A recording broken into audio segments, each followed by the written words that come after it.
Hey guys, welcome back to the channel. This is a story about what if Percy Jackson reads about Naruto. Before I start, please support for more amazing content and do consider subscribing to my channel and share this video with your friends. This is written by Scheffinator and link in description and support writer. Let's start the video. In the void sits a handsome 26-year-old man with a beard-mustache combo connected to his hair by sideburns. Welp, it's time to bring in the gang. The man says with a smile before snapping his fingers.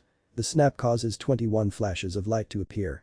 From these flashes of light appear the forms of the 12 members of the Olympian Council: Hades, Hestia, Persephone, Hecate, Melano, Thalia Grace the lieutenant of the Hunters of Artemis, Percy Jackson the hero of Olympus, Sally Jackson, and Annabeth Chase the architect of Olympus. Welcome everyone. Our handsome host says. Who are you, mortal? Zeus thunders, pun intended. My name is Scheffinator, but you can call me Chef. As I'm sure that some of you are wondering where you are and why I brought you here. To answer those questions, I was hired by Chaos to show all of you a version of your world where the Earth Mother decided to make a mortal from the age of the Titans into an immortal. Chef says with a charming smile. Why am I here then? Thalia asks with an annoyed look. That will be explained in the book. Also, there will be no violence while you're here. Any who try will be bound and gagged with specially made bindings and their own underwear as the gag.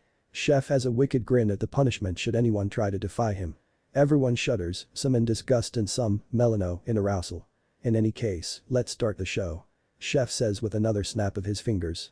I'm glad we did this. It's been so long since it was just the two of us. Athena said, a content smile on her face as she walked the streets of Manhattan. Being one of the busiest out of her family, she took the time to enjoy the rare days she had off, where she could decompress and let the responsibilities of godhood slip away from her shoulders. Dressed in regular clothes like the mortals her family ruled over, she tried not to stand out as she walked the stone streets of New York. Okay, who are you with, Athena?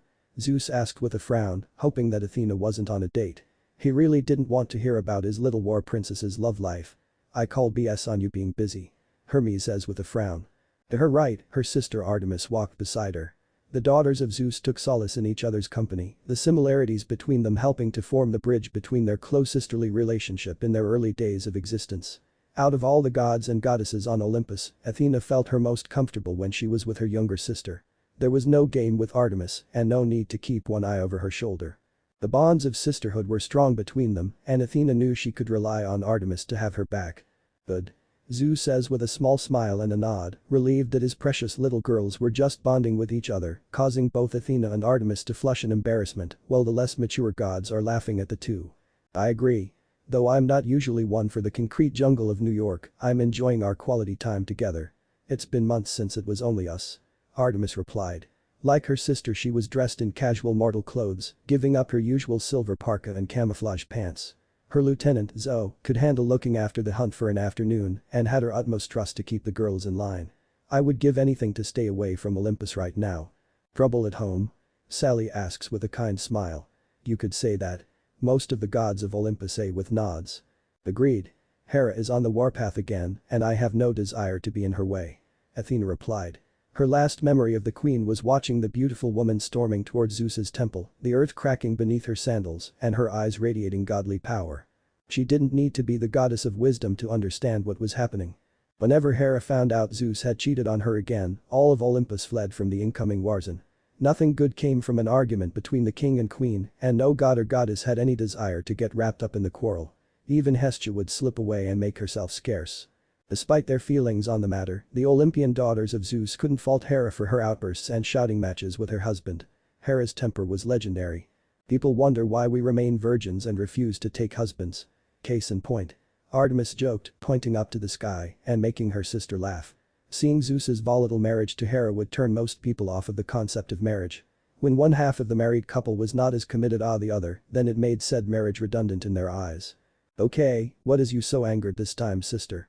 Demeter asked of her sister and queen. Getting a shrug in return. From what they could gather by the volatile argument Zeus and Hera got into on the winter solstice, Zeus had fathered a little girl somewhere in California 3 years ago and the mother had brought her to Manhattan. Her name was Thalia, named after one of the muses, and was the first child born to their father since before World War II. Their father and their uncles had vowed to never sire another demigod. It was their effort to avoid the next great prophecy from coming to fruition. No one expected the vow to last, and unsurprising, Zeus was the first one to give in to his lust. The king of the gods had no luck when it came to keeping it in his pants, and his willpower towards beautiful women was weak. It seemed to be a trait that ran in their immortal family. They weren't sure what happened to the pair, but they were turned away at the door of the Empire State Building by the guard. Ah. That's what has me so mad. Hera says with a frown. Heh, the almighty libido strikes. Chef says with a chuckle. Almighty libido? Athena asks. It's something I picked up from one of my fellow watchers of the various worlds you all are involved in that translates into Zeus's lust that all of his children have inherited. My fellow watcher used it in a series of one-shot stories where the main male character is the adopted son of the huntress, and no, he isn't a demigod, but a clear-sighted mortal in the one-shots that led to a whole new world. Chef explains. Will we see this world at some point? Artemis asks. Chef just shrugs as even he doesn't know if they will or not. The chill of the December month nipped at their skin, though the feeling didn't bother the pair of goddesses as it did to mortals. They'd walk the streets for a couple of hours, conversing like they would with complete comfortability with each other. It was a couple of days after the winter solstice, and the mortal holiday Christmas had been days earlier. The streets were bustling with people, filled with mortals taking advantage of the post-Christmas deals. Mortals were very focused on having the latest product of just about anything and everything in today's era. They wondered if Aphrodite had something to do with that. They wouldn't put it past the goddess of love. Why I never. HMPH. Said goddess of love just pouts cutely at the accusation. I don't know Dite, it certainly sounds like something you would do. Especially around Valentine's Day. Apollo says with a knowing smile on his face. Speaking of the goddess of love, the daughters of Zeus ensured they weren't followed by the daughter of Uranos, spreading their essence throughout the world, making it harder for anyone to locate them. Aphrodite had a habit of showing up in the middle of their sisterly days out, taking over completely, and forcing them to go to the places she wanted to go and do the things she wanted to do. While Athena could tolerate being around Aphrodite, the day would usually end up with Artemis and Aphrodite getting in an argument. It would always start with Aphrodite throwing an offhanded comment her way and Artemis taking it as an insult. On more than one occasion, Athena had to physically restrain the goddess of the moon and call upon Hestia to take Aphrodite back to Olympus before the two goddesses went at it. You both do act that way at times. Athena says with a groan while massaging her head to fight off phantom pains from migraines. Artemis and Aphrodite just look in opposite directions. In terms of fighting capabilities, Artemis was the superior fighter in every way and was one of Olympus's best fighters. However, Aphrodite could be deceptively cunning, and being the youngest daughter of Uranos, she boasted greater raw power than both of them.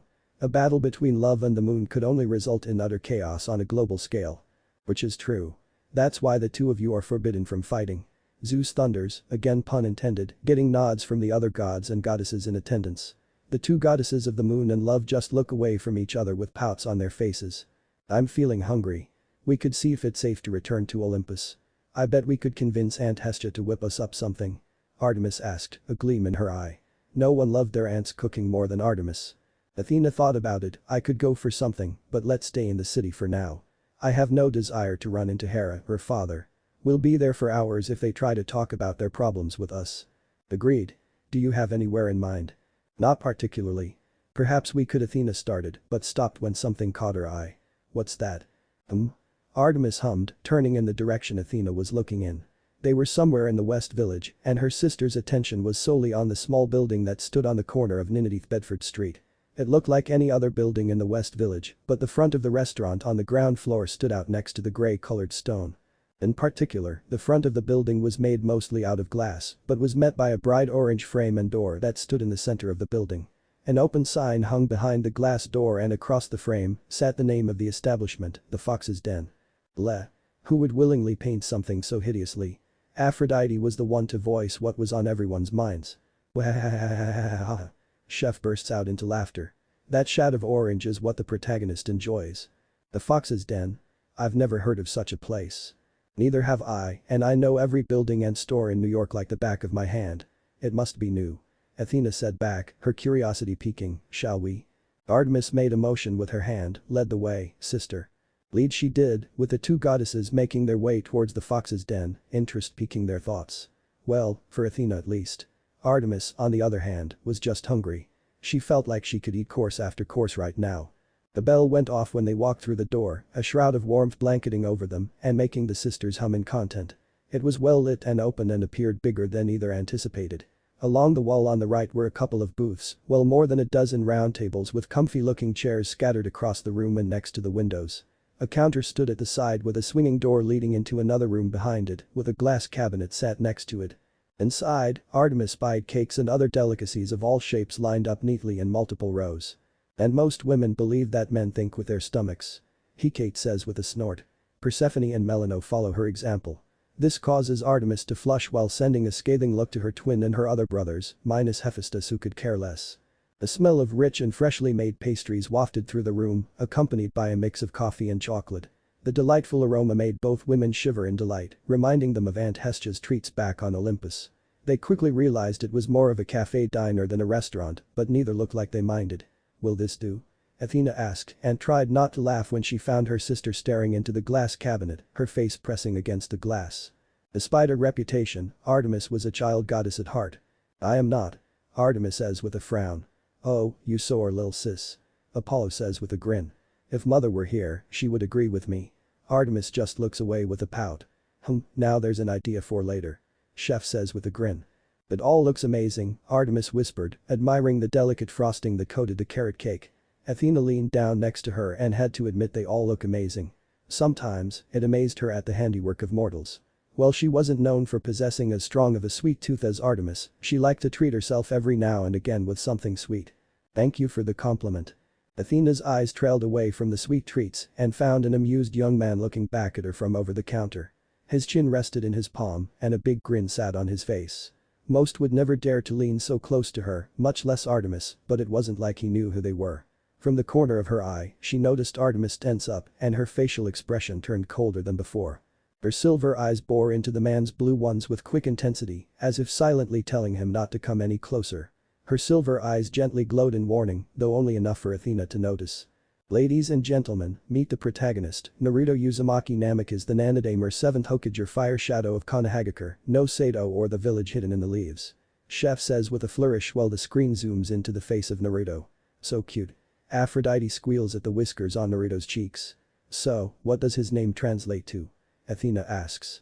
"Well, Naruto means either fish cake or maelstrom whirlpool of wave wind." Chef says. "I like him already." Poseidon says with a grin, knowing that the translations are things that happen in his domain. To the man's credit, he didn't look affected. He looked more amused if anything by Artemis and reached behind the counter and pulled out 2 menus. "Here, these are for you both. Take your pick where you would like to sit and I'll be with you shortly." He straightened up, getting rid of the grin and giving the goddesses a polite smile in return. "Thank you," Athena politely replied and led Artemis away by the wrist to a nearby table by the window, whispering, "Stop glaring." Artemis shook her head, "Sorry. He surprised me, that's all. I didn't realize someone was behind the counter." "Well, you were close to drooling over the carrot cake he had in there." "I can't blame you," Athena teased, silently laughing as Artemis's cheeks had a tinge of gold wash over them in embarrassment. "Not a word," Artemis replied, giving her sister a pointed look before both opened up their menus. The first thing that caught their attention was the variety. There was a lot to choose from, far more than other cafe diners they visited. Some of the choices were unique to witness for this type of establishment. Looking around, the room was half full and Athena gazed across the tables to see what people were eating. Most were drinking coffee, which didn't surprise her, but she spied a couple of meals. In the corner, she saw a gentleman eating eggs Benedict and by the moans coming from his mouth, he was enjoying his food a great deal. "Athena." Artemis said with a betrayed look on her face at her sister silently laughing at her embarrassment. "You do look quite funny, Lady Artemis." Thalia says with a small grin. "Not you too, Thalia." Artemis says feeling even more betrayed. Looking over her menu, she failed to hide her smile when she looked at her sister. Artemis looked lost in the options, her silver eyes twinkling. If Athena was a betting person, she bet her sister was devouring the options in the dessert and cake section. When a few minutes passed, the man from the counter appeared by the table, a small notebook in his hand. No longer standing behind the counter, Athena and Artemis got a good look at him. If they had to guess, he looked the same age as Athena in her current form, somewhere in his mid-20s. He was blonde with bright azure eyes. His skin was tanned and looked like he belonged on a beach somewhere in California. He was tall, around the same height as Apollo and Hermes in their mortal forms, and was built lean. He was dressed in smart casual wear, with dark jeans and a white shirt, and around his waist was a black apron with the logo of the diner on the front in orange. "If we weren't sure that he was mortal, then he could pass as one of my kids." Apollo says with a bright grin. Funny, because my fellow watcher that I borrowed the almighty libido gag from Doze have a version of your world where Naruto is not only a son of Apollo when he was married, but is also the reincarnation of Helios as well, while being in the employment of Hades. Chef says with a grin, giving acknowledgement to his good friend Bonesboy 15. Hera looked intrigued while Apollo looked horrified. At first glance, they thought he was a son of Apollo, since he had the typical traits of their brother's demigod children. However, getting a sense of the man, they couldn't sense any godly connection that a demigod typically had.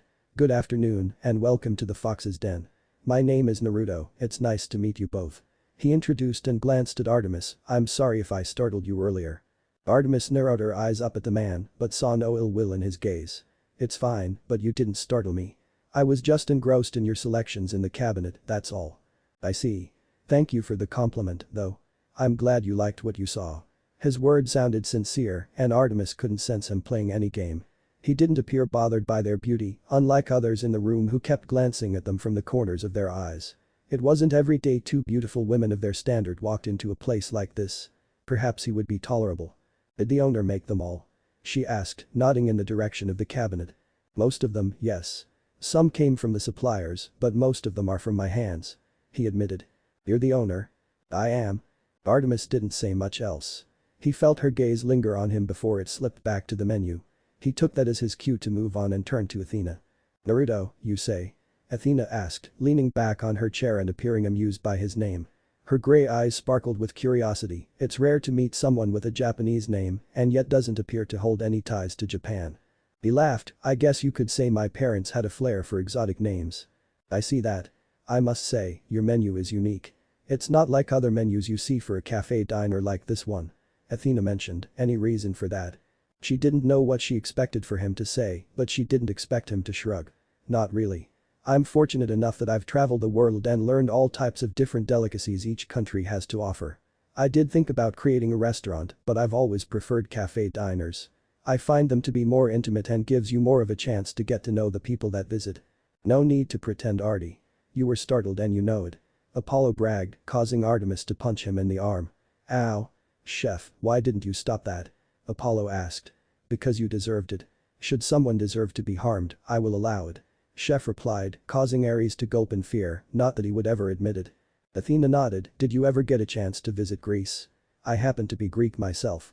Degrees plus or minus 1/2 plus or minus degrees plus or minus superscript 1 superscript 2 a acute degrees plus or minus a umlaut 1/2 c cedilla a acute I grov 1/2 1/4 a grov I'm u a c cedilla a acute superscript 1 a tilde a umlaut I did and I found my time very enjoyable. Both Athena and Artemis looked surprised at his sudden language change. It wasn't often they met someone in New York who could speak Greek. It wasn't a language most people chose to learn, unlike French or Spanish. Getting over her surprise, Athena gave him an appraising look, I'm impressed. You speak well and fluently. Thank you. It took a long time, but I finally managed to catch on. He replied, before clicking the top of his pen, are you both ready to order? I think so, Artemis muttered, giving her sister a pointed look before looking back at the blonde, I'll take a hot chocolate with a slice of the carrot cake. Could I also have a dash of vanilla in my drink, please? Absolutely. He replied before adding, would you like whipped cream and chocolate sprinkles on your hot chocolate? I would, yes. I'll take a latte, please. Like my sister, I'll have a dash of vanilla in my drink and may I ask, what is your special dessert of the day? Athena asked. Her interest peaked when she saw that little nugget on the menu. Of course. The specialty today is a lemon curd Italiano semifreddo. He told her and failed to hide his smile when he saw her eyes sparkle. She liked the sound of that. That sounds wonderful. I'll have that, please. Naruto nodded and wrote down the order, absolutely. You're in luck, we ran out an hour ago, but I've got the next batch almost ready. It will take about 10 minutes if you don't mind waiting. It's proved to be very popular today. That would be fine. Athena nodded and watched him walk away. When he walked back behind the counter, she turned to her sister and noticed her silver eyes gazing straight at her. What? I didn't say anything. No, but you look like you want to say something. It's nothing. I'm just noticing how chummy you were with the man. Athena rolled her eyes and scoffed, I was merely caught off guard by the way he spoke Greek. It's not every day someone in New York can speak fluent Greek.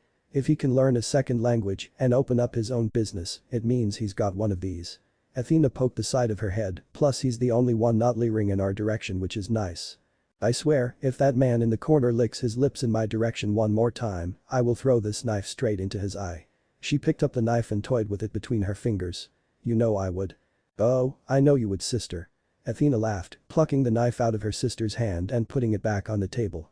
The last thing she wanted was her sister to make a scene. Artemis huffed and tried to look annoyed at her sister, but started to laugh along with Athena as her sister gently kicked her under the table. "We should do this more often. It's nice to get away from everyone. We really should get out more, sister." Athena says to Artemis, who nods in agreement. "I agree. It's not like my hunters are incapable of looking after themselves once a week. I think once a week would be lovely." It wasn't long before they were interrupted by the blonde barista who placed their drinks on the table in front of them. Both goddesses looked impressed with their orders and recognized the signs of someone taking care and pride in their work. Artemis did her best to keep her face from drooping as the delightful smell of her hot chocolate wafted around her nose.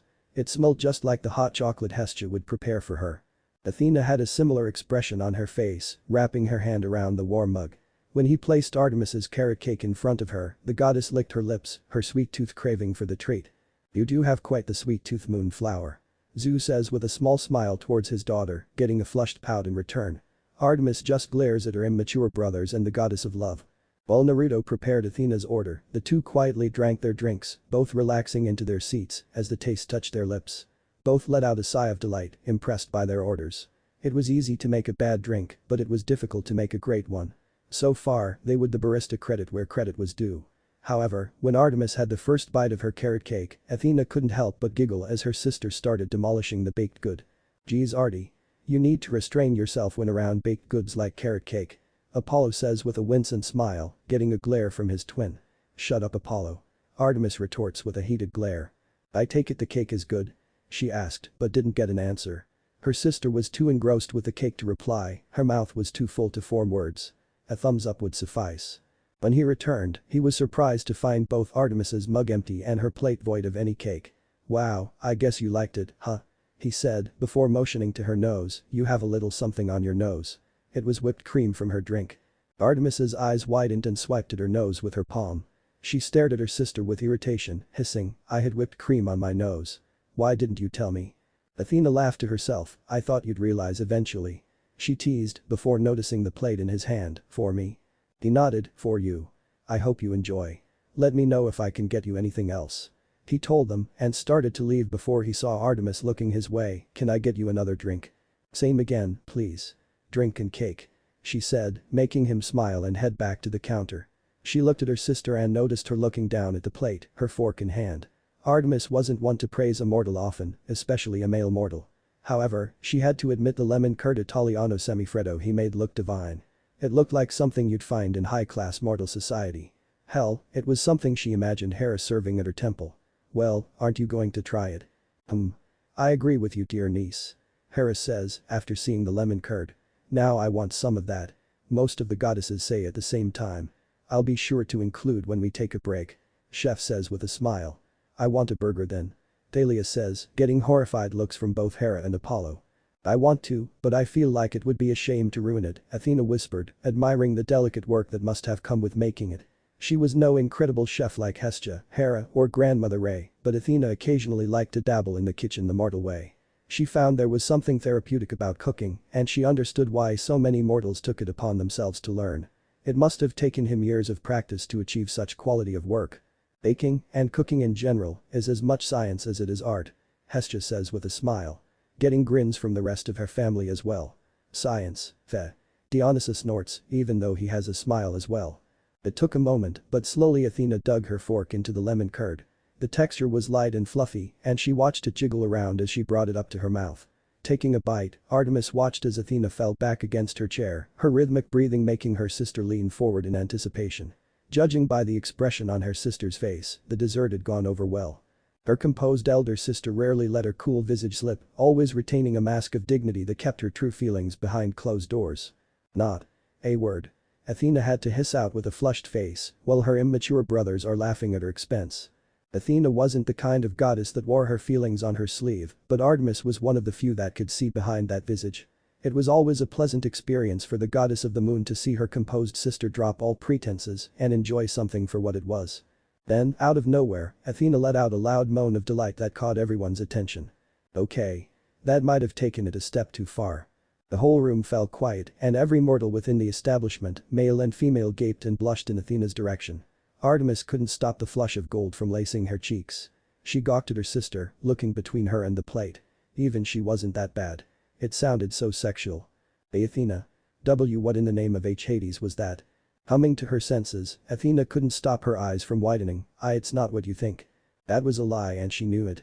The moment she realized what she had just done, Athena brought her free hand up to mouth in shocked horror. She didn't dare look around the room at the gaping mortals, but the blonde owner was in her viewpoint and she could see his surprise and disbelief. I can't believe I just did that, she thought. Never in her more than 4,000 years of existence had she ever publicly done something so candid. What made it worse was doing it in public. Oh, chaos and order, it's like the flute instance again. Zeus says with a groan, while Athena just flushes in embarrassment. The more immature gods and Aphrodite just burst out laughing while Annabeth looks just like her mother. What the hell is wrong with me? She hid her face, the embarrassment worse than the time she tried to play the flute of the other gods. When he walked back over, Athena didn't dare look him in the eye.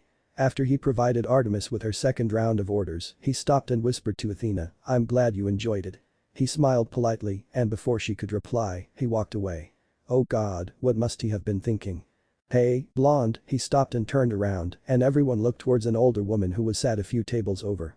She pointed at Athena, I'll have what she's having. Athena groaned and hid her face in her hands. She wished the earth would swallow her up for eternity. What a day. When the last customer left the fox's den, Naruto breathed a sigh of relief as he swapped the open sign to closed. Seeking the comfort of the nearest chair, he finally had a moment to put his feet up and let the day wash over him. Whoever thought running a business would be stressful? Not him, that's for sure. Other people made it look so easy. Not to mention, the movies made it look like a piece of cake. He could, with all confidence, say that it was not easy. Hatching Tora the cat on a D-rank mission was easier. Oh, chaos and order, make it end. Athena says while hiding her face out of embarrassment.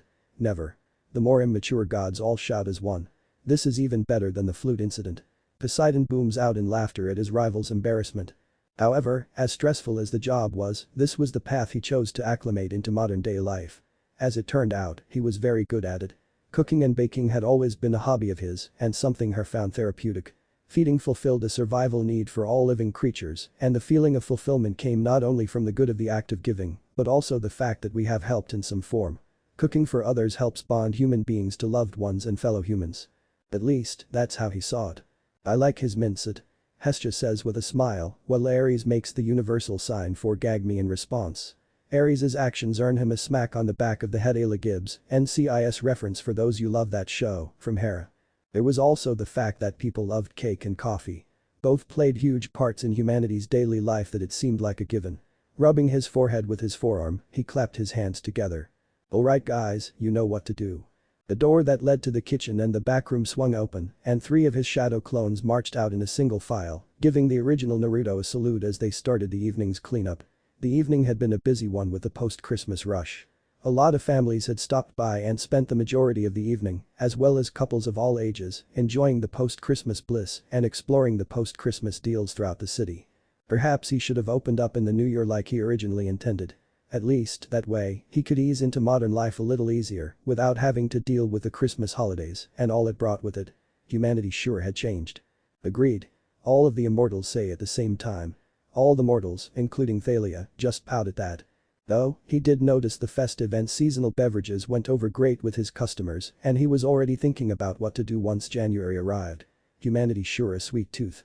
Well, at least no one has complained as of yet. Everything seems to have gone over well. But that thought, his mind turned to a memory from earlier that day. The image of the 2 beautiful sisters that entered his establishment crossed his mind. Both women were equally as pleased with their orders, though one was certainly more vocal than the other. Naruto had almost dropped the other woman's order when a moan of pure delight reached his ears. He was no blushing virgin, but the fact remained, it caught him by surprise. Athena. You almost made him drop my carrot cake and hot chocolate. Artemis says in outrage to her sister. Athena just continues to try and mimic a turtle hiding in its shell. He was aware food could be an aphrodisiac, but he didn't think it was to that high of a degree. The sisters had stayed for an hour after that, with the one with grey eyes remaining silent for the remainder of their stay, too embarrassed to say another word, while the other demolished another 2 servings of hot chocolate and carrot cake. Where the auburn-haired sister put it all, he didn't know, but it was impressive to watch. Anything he put in front of her vanished within minutes. Not since Elagabalus of Rome had he seen someone devour his culinary wonders with such gusto. Heck, even Elvis in his later years had some form of restraint. I bet Elvis was one of my kids. Apollo says with a grin. The other gods just roll their eyes. The sun god. What a peculiar pair of women they were. He hoped they came back again soon. Watching his clones wipe down the tables and take the empty plates and cups to the back, he stood up and stretched his back, humming in wonder as he felt those necessary pops in his back. Taking the broom out of the closet, he got to work in doing his part before heading home for the night and doing it all over again tomorrow. Well, that's the end of the first part. What do you all think? Chef asks, getting positive responses from his guests. Chef just smiles before forming a portal vortex behind him. That's good. I'll let you all alone while I go record another world I'm watching. Ciao. Chef says before moonwalking into the portal vortex. A swirl of energy appears in the room and from it appears Scheffinator. Welcome back, Chef. We've been waiting. Athena says with a blank look on her face. Scheffinator just shrugs with a carefree smile on his face. Not my fault that my bosses want me to record other worlds involving Naruto. Scheffinator says uncaringly. In any case, let's start part 2. Athena, come on. We need to hurry. Artemis called out, her patience wearing thin as she paced around Athena's library. I'll be a moment more. Just wait one more minute, Artemis. You said that 5 minutes ago. Don't you understand time is of the essence? The response the goddess of the moon received back was a delicate laugh from her sister, accompanied by the sound of one of Athena's many rolling ladders connected to the hundreds, possibly thousands of bookcases that housed Athena's books. If one was to imagine what the personal library belonging to the goddess of wisdom looked like, all one had to do was imagine the New York Public Library and then magnify it many times over. Only then would someone begin to imagine how endless and ever-growing it appeared to those who were not the goddess herself. Even Artemis, after thousands of years of visiting her sister in her temple on Mount Olympus, still required the aid of Glaucus, Athena's companion, to navigate her way through.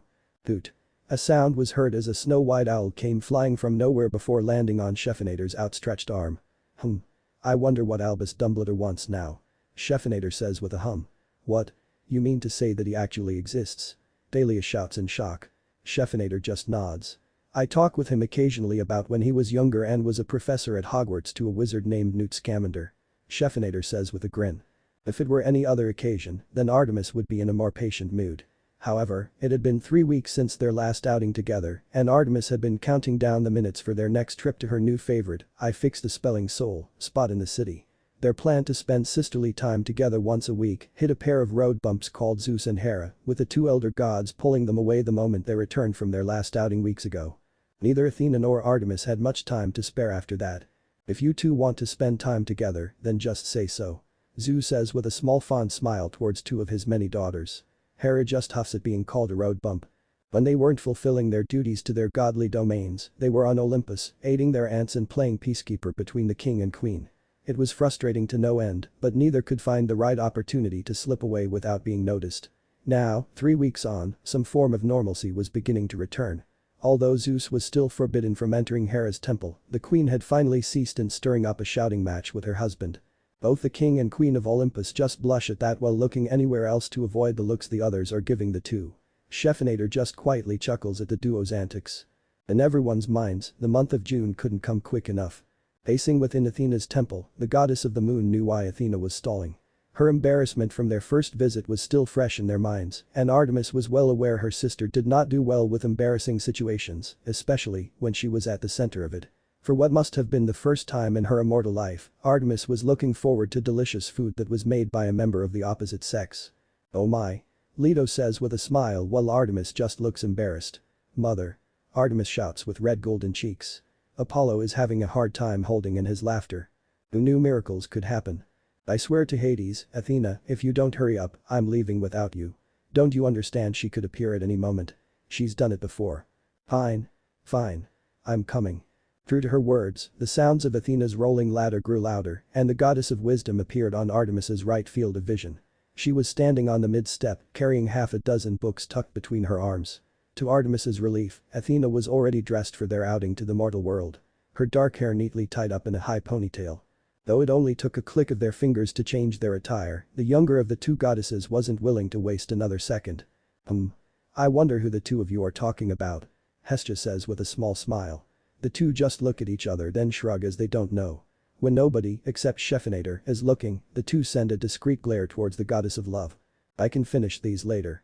Let's go before you wear down my floor with your constant pacing. Athena had barely stepped off the ladder and discarded her books when she felt her sister grab a hold of her wrist and proceed to drag her out of her temple. Honestly, Artemis. I'm more than capable of walking by myself. Athena didn't get a response back. She quickened her pace, bringing her level with her younger sister, and noticed her silver eyes darting between bookcases. You don't remember the way out, do you? You keep changing the layout. Just stick to one design and keep to it. The laugh escaped Athena before gently escaping Artemis's grip and taking the lead between the two sisters. Follow me. Having designed the latest layout of her library, she could understand why other members of her family found themselves lost within her temple. An underlying rule on Olympus was that gods and goddesses don't teleport directly into each other's temples. Their temples were like their own personal and private space. A place they could escape from the world and from the crazier members of their family. However, despite the no teleporting rule, it didn't stop the more annoying members from waltzing through the front doors like they owned the place. Artemis was one of the few Athena gave express permission to enter her temple, knowing her sister would not exploit or betray her trust. Unlike a certain pair of pranksters. Athena says while sending a glare towards her younger brothers, both of whom just smile at her innocently complete with halos above their heads. You aren't convincing anyone with that innocent act, Apollo, Hermes. Scheffinator says with a smug grin. You need to make a map of this place. It would make life a lot easier. Artemis muttered though she perked up when she saw the exit. What? And run the risk of Apollo or Hermes getting their hands on it? Not a chance. Their younger brothers, Hermes in particular, could be notorious pranksters if the chance arose. The two male gods were arguably each other's best friend, despite their rough start when the god of messengers stole Apollo's cattle. Since then, the two were as thick as thieves and two of Olympus's biggest playboys. The idea of them getting a hold of her library's layout sent shivers down her spine. Athena shivers in fear of such a thing occurring. Word of advice, boys, never try to prank Naruto, as he was known as the prankster king from hell when he was younger. Scheffinator says with a grin, remembering one of Naruto's more obvious pranks that could be deadly in the hands of a true trap master. Her spear would run with godly itcher if the pair ever tried anything. As soon as they were out, Artemis's pace quickened as they headed for the golden doors to Athena's temple. Come on. She ushered, trying to get her sister to walk faster. I don't know where that damn Aphrodite is, but I don't want her catching us. I don't know how she does it, but she's sneakier than some of the deadliest creatures I hunt. She has this habit of appearing at the most inconvenient moment. This is true. Athena says with a sagely nod, getting a pout from Aphrodite. She just lets out a huff when all the other goddesses nod in agreement. Alright. Athena replied, her heels clicking against her temple floor. I don't think I've seen you this excited in a long time. That mortal has certainly left an impression on you. Don't read too much into it. Artemis insisted, her eyes never leaving the set of golden doors as they got closer. His establishment provides a warm and comforting aura, and it's nice to be in the presence of a male that didn't spend the entire time leering at us. It's a refreshing feeling. A dusting of golden itcher washed over her cheeks. His food and hot chocolate were nice too. My oh my. Do I have to worry about you falling for immortal Artemis? Leto asked with a teasing smile. Mother. Artemis squeaked with a flushed face, while the others are in stitches from laughing so hard. The bark of laughter escaped Athena. I think we both know you liked it more than that. What were the words you used after we left? Athena tapped her chin. Oh, that's right. It feels like someone poured ambrosia and nectar all over our tastibids and covered us in a warm blanket. I don't remember saying anything like that. Funny, because I do. Why yes, well, Artemis stuttered as she pressed her hand on the doors and pushed it open. At least I didn't let out a loud and sexual moan after a single bite of lemon curd.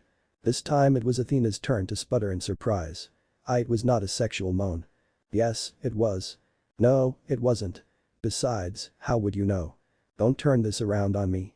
The two sisters narrowed their eyes at one another. Though close, the sisters did have the odd tiff, as rare as it was. As Artemis prepared to throw another barb her sister's way and Athena was trying to come up with an excuse for her past action, the rich smell of perfume hit the pair of goddesses like a ton of bricks.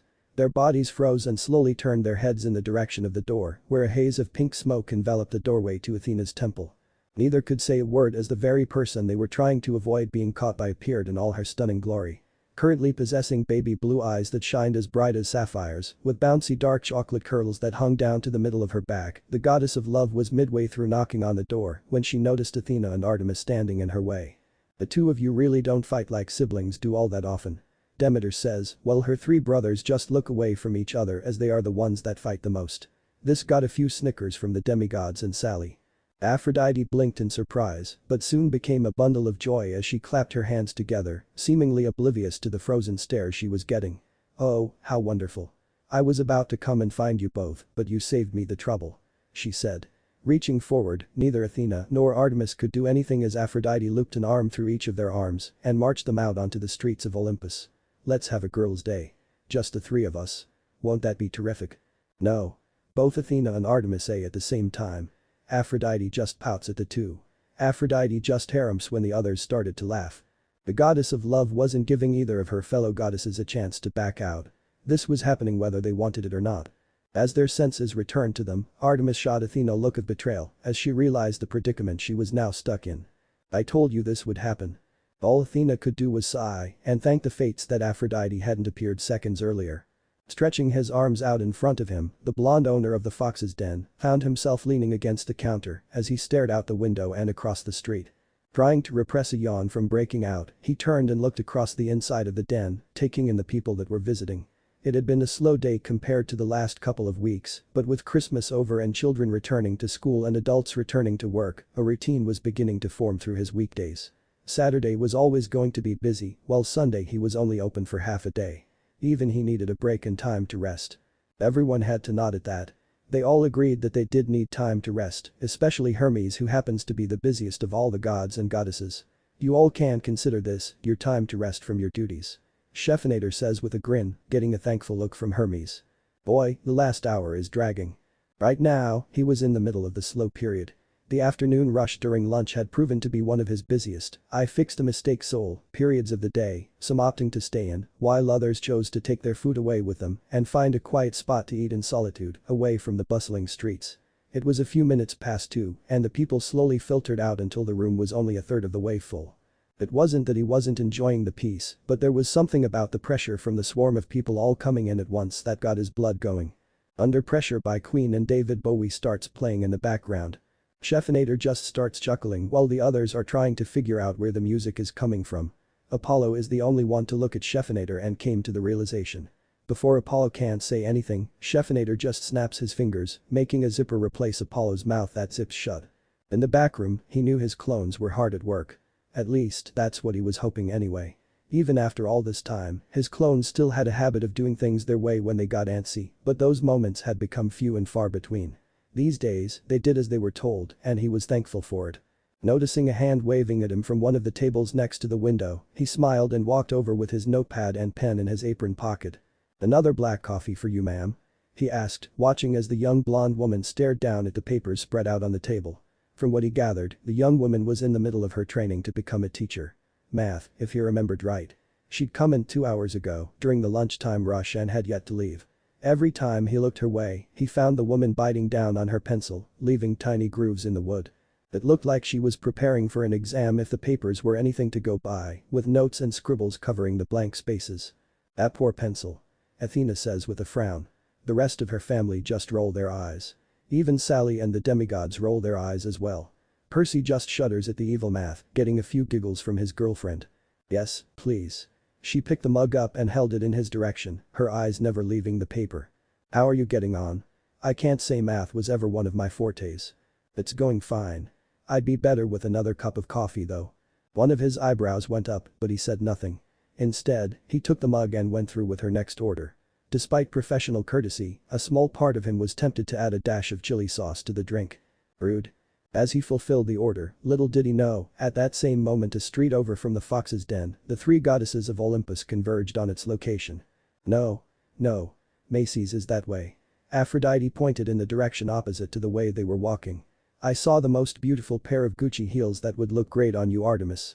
Every woman needs a pair of knockout heels." Why couldn't Artemis understand that everything she was trying to do was ultimately for the betterment of the moon goddess? "Let me help you." "Pass." Artemis says with a scowl. "Besides, such a thing is my job." Leto says with a frown directed at the goddess of love, who wilted under the titan's gaze. "Mother." Artemis squeaked again, with a deeper shade to her flushed face. Leto just giggles at her embarrassed daughter, taking joy out of her child's suffering as all parents do with their kids. Biting back a curse, Artemis pulled the struggling love goddess along the pavement. "And I told you, I don't need a stupid pair of heels. I'll take a pair of sandals or combat boots at any time of the week. Besides, Athena and I already made plans before you stuck your nose in. But we co. No. Then, how ab? No. Sighing, Athena turned and looked at the annoyed expressions on both goddesses' faces, though each for different reasons. Aphrodite, you don't have to stay. You can go, and Artemis and I will continue our day without you. Huffing in annoyance, Aphrodite yanked her arms out of Artemis's grip and crossed them against her chest.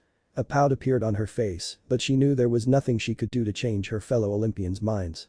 Fine, but this place had better be as good as you're making it out to be. It will be. It better. Aphrodite watched as Athena and Artemis both suddenly stopped and stared up, coercing her to do the same. When she did, she found herself looking at the most sickly shade of orange she could imagine, with a name written across it. The Fox's Den. She turned her attention back to the two goddesses. This is where you wanted to go. If you want to go to a cafe, I know a great little place in Paris. It's a terrace cafe at the western end of the Isle de Lad site. No, this will do fine. Athena retorted, not allowing Aphrodite to usurp their day off. Before Aphrodite could reply, Athena cut her off. Aphrodite, trust me when I say you're going to like it here. Opening the door, Athena eagerly walked inside, the bell ringing off and followed closely by Artemis, whose tongue was poking between her lips when she spied the cakes through the window. Realizing it wasn't going her way no matter what, Aphrodite relented and followed after them. Fine then. She hoped it would be worth it. The second she stepped through the doors, negative thoughts melted away as a wave of warmth covered her body like a warm comforter, and the rich smell of chocolate and coffee enveloped her senses. The delightful aroma forced Aphrodite to stop in her tracks and take a moment to bask in the glow she was feeling. Her eyes hovered across the room, taking everything in from the shade of the walls to the fixtures hanging from the ceiling. You really look cute when you have your tongue out, Artemis. Leto teases, getting a shout from her daughter. Everyone else just laughs at Artemis's embarrassment. Oh, how quaint. She clapped her hands together, eliciting an eye roll from Artemis, though Athena seemed pleased at the reaction. It smells divine in here. I can see why you wanted to come here. Skipping forward, she mimicked Artemis's actions from the first visit and pressed her dainty hands against the glass cabinet. These look delicious. Proving her point, she licked her lips and tapped her fingers on the glass. As Olympus's leading authority on anything relating to chocolate and sweets, she was enjoying what she saw and smelled. Those eclairs looked to die for. Ooey. Aphrodite says with a giggle and fluttering eyelashes. The others just roll their eyes at the antics of the goddess of love. Ares has to suppress a groan while Hephaestus just looked thoughtful. Welcome back. The three heard. Looking over the counter, Aphrodite found herself locking eyes with another pair of bright blue eyes as Naruto reappeared after returning from the back room. He wiped his brow and smiled at the three women and nodded his head towards Aphrodite. And you brought a friend. It's nice to meet you. Hello, handsome. Athena and Artemis's decision didn't seem like a bad one anymore. She understood why they were so eager. She would be too if he was the one serving them. Blonde hair and blue eyes. Tall and lean. Nice complexion and works in a cute cafe. Mama likes. The goddess of wisdom smiled at the blonde, ignoring the looks Aphrodite was giving the owner, and watched as he gathered 3 menus from behind the counter. To Aphrodite's surprise, even Artemis wore the tiniest smile on her face. Gone was the usual cold or indifferent mask she'd seen her fellow goddess wear when in the presence of a male immortal. What in the world? It's nice to see you again, Naruto, Athena said, accepting one of the menus as he held them out to the 3 goddesses. Not wanting Aphrodite to be aware of her nerves on returning to the establishment, Athena buried those feelings away and behaved as she typically would. We hope to come again sooner, but responsibilities tend to get in the way. You know how it goes. I sure do, and don't worry about it. He waved it off. Your table from before is free if you wanted. Or would you like to sit elsewhere? Scanning the room, it was Artemis that spoke. May we take a booth? She pointed to the back of the room, where all the booths were currently available. Sure, make yourselves at home. I'll be over in a couple of minutes. Thank you. Heading towards the table, the trio of goddesses weaved their way through the interior, ignoring the stares they were receiving from the other patrons. Aphrodite couldn't help but give a wink to a cute-looking man sitting on his own close to the restroom and giggled when he nearly choked on his drink. Slipping into one of the available booths, Artemis claimed one side, while Athena and Aphrodite shared the other. Mom likes indeed. Aphrodite says with a tittering giggle. Both Ares and Hephaestus just glare at the image and Aphrodite respectively. Hera just groans while shaking her head. Where did I go wrong with these two? Hera thought to herself. I think I'm beginning to see why you girls like it here. Aphrodite said, making herself comfortable and slipping off her jacket, revealing a snow-white cardigan that showed off her perfect form and curves. The owner is a bit of a hunk, don't you think? Neither Athena nor Artemis replied, and soon, Aphrodite found herself holding back a giggle, amused at how serious they looked as they read the menu. "You do look pretty cute when you are serious, Artemis," Leto says, getting yet another embarrassed shout from the moon goddess. The others are just as amused at the pair of sisters. "What are you thinking, Artemis? Carrot cake again?" Artemis shook her head. "I'm not sure. It was heavenly last time, but I feel like I should try one of the others. Red velvet, maybe. There was too many to choose." "That's a good one. Though, it would be hard to beat Aunt Hestia's red velvet cake from 7 years ago during the summer solstice." "That's what I was thinking, but I'm tempted. I think I'll pick a hot chocolate again, though." Artemis looked up from her menu, her silver eyes staring into Athena's gray ones. "Are you going with the lemon curd again?" Aphrodite noticed the thick gulp by the goddess of wisdom and watched her bring the menu up close to her face. "And no, not this time. Besides, that was a special of the day. I doubt he will have it again. I might go for something a little different." Watching the back and forth, Aphrodite's lips formed a tiny O shape, listening to her fellow goddesses converse. She wanted to know what the fuss was all about. They talk as if it's the best thing in the world. Like many of Olympus's goddesses, Aphrodite had wined and dined in the finest establishments humanity had to offer. Whether it was the high society life of the rich and famous in Hollywood, New York, Paris, or London, and being catered to by the best chefs that ever lived, Aphrodite couldn't understand why Athena and Artemis were getting lost in the menu the way they were. Surely it wasn't that good. It was just a cafe diner in the middle of West Village. They weren't even on the Upper East Side. Not to mention no one in the wood could compete with the delicious delicacies that Hestia, Hera and Mother Ray were known to create. This is true. The gods and goddesses, minus Hestia and Hera, all say at the same time. The two goddesses mention just flush in embarrassment and beam in pride respectively. It just wasn't possible. Opening up her menu, she scanned through the first page before her eyes widened. Wow. Look at that menu. There was so much to choose. Her favorite cafe in Paris didn't have a menu anything close to this. Oh. Today was going to be a good day.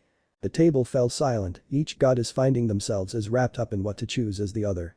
Beneath the table, all three tapped their shoes against the hardwood floor as the choices ran through their minds. None of the three Olympians looked at each other, their eyes glued to the options. Athena had her eyes narrowed, Artemis was eagerly licking her lips, and Aphrodite was busy biting a nail. "My perfect manicure." Aphrodite screams in horror.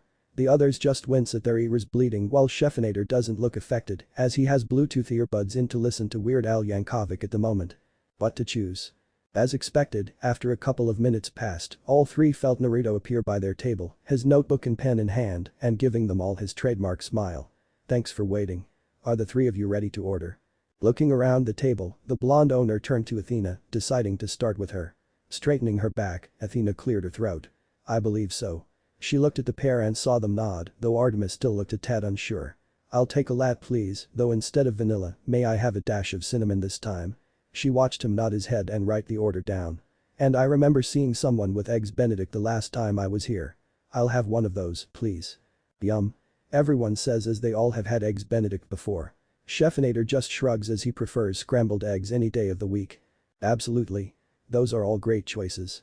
When he turned to Artemis, the goddess appeared to have finally made her mind up. "I'll take a hot chocolate, and this time, I'll get a slice of the chocolate coconut cake." "Sure. What kind of hot chocolate would you like?" "I'm sorry." Artemis looked at the man in surprise and watched him scratch the back of his head. "Oh, right. Sorry. I forgot you haven't visited in a few weeks.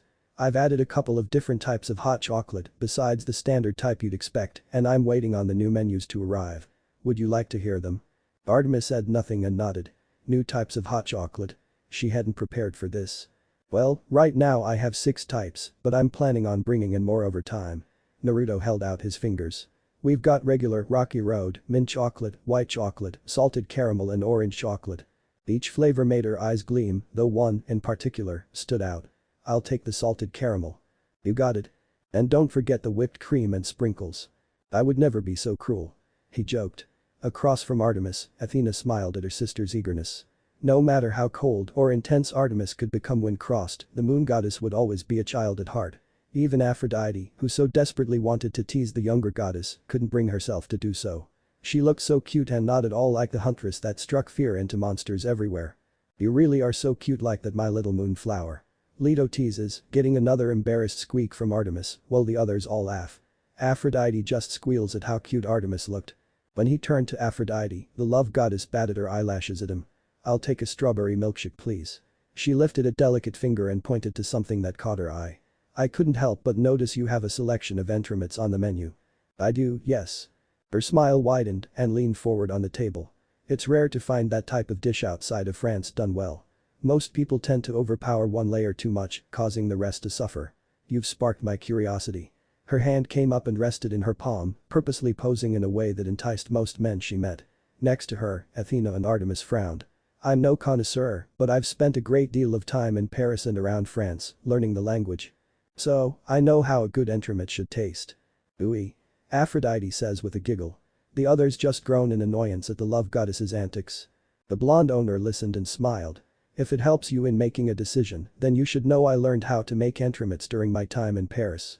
Aphrodite's eyes shined at that piece of information. Take your pick and I'll make it my duty to knock your heels off. Very well, challenge accepted. Winking up at him, she briefly looked across the selection before making up her mind. That one.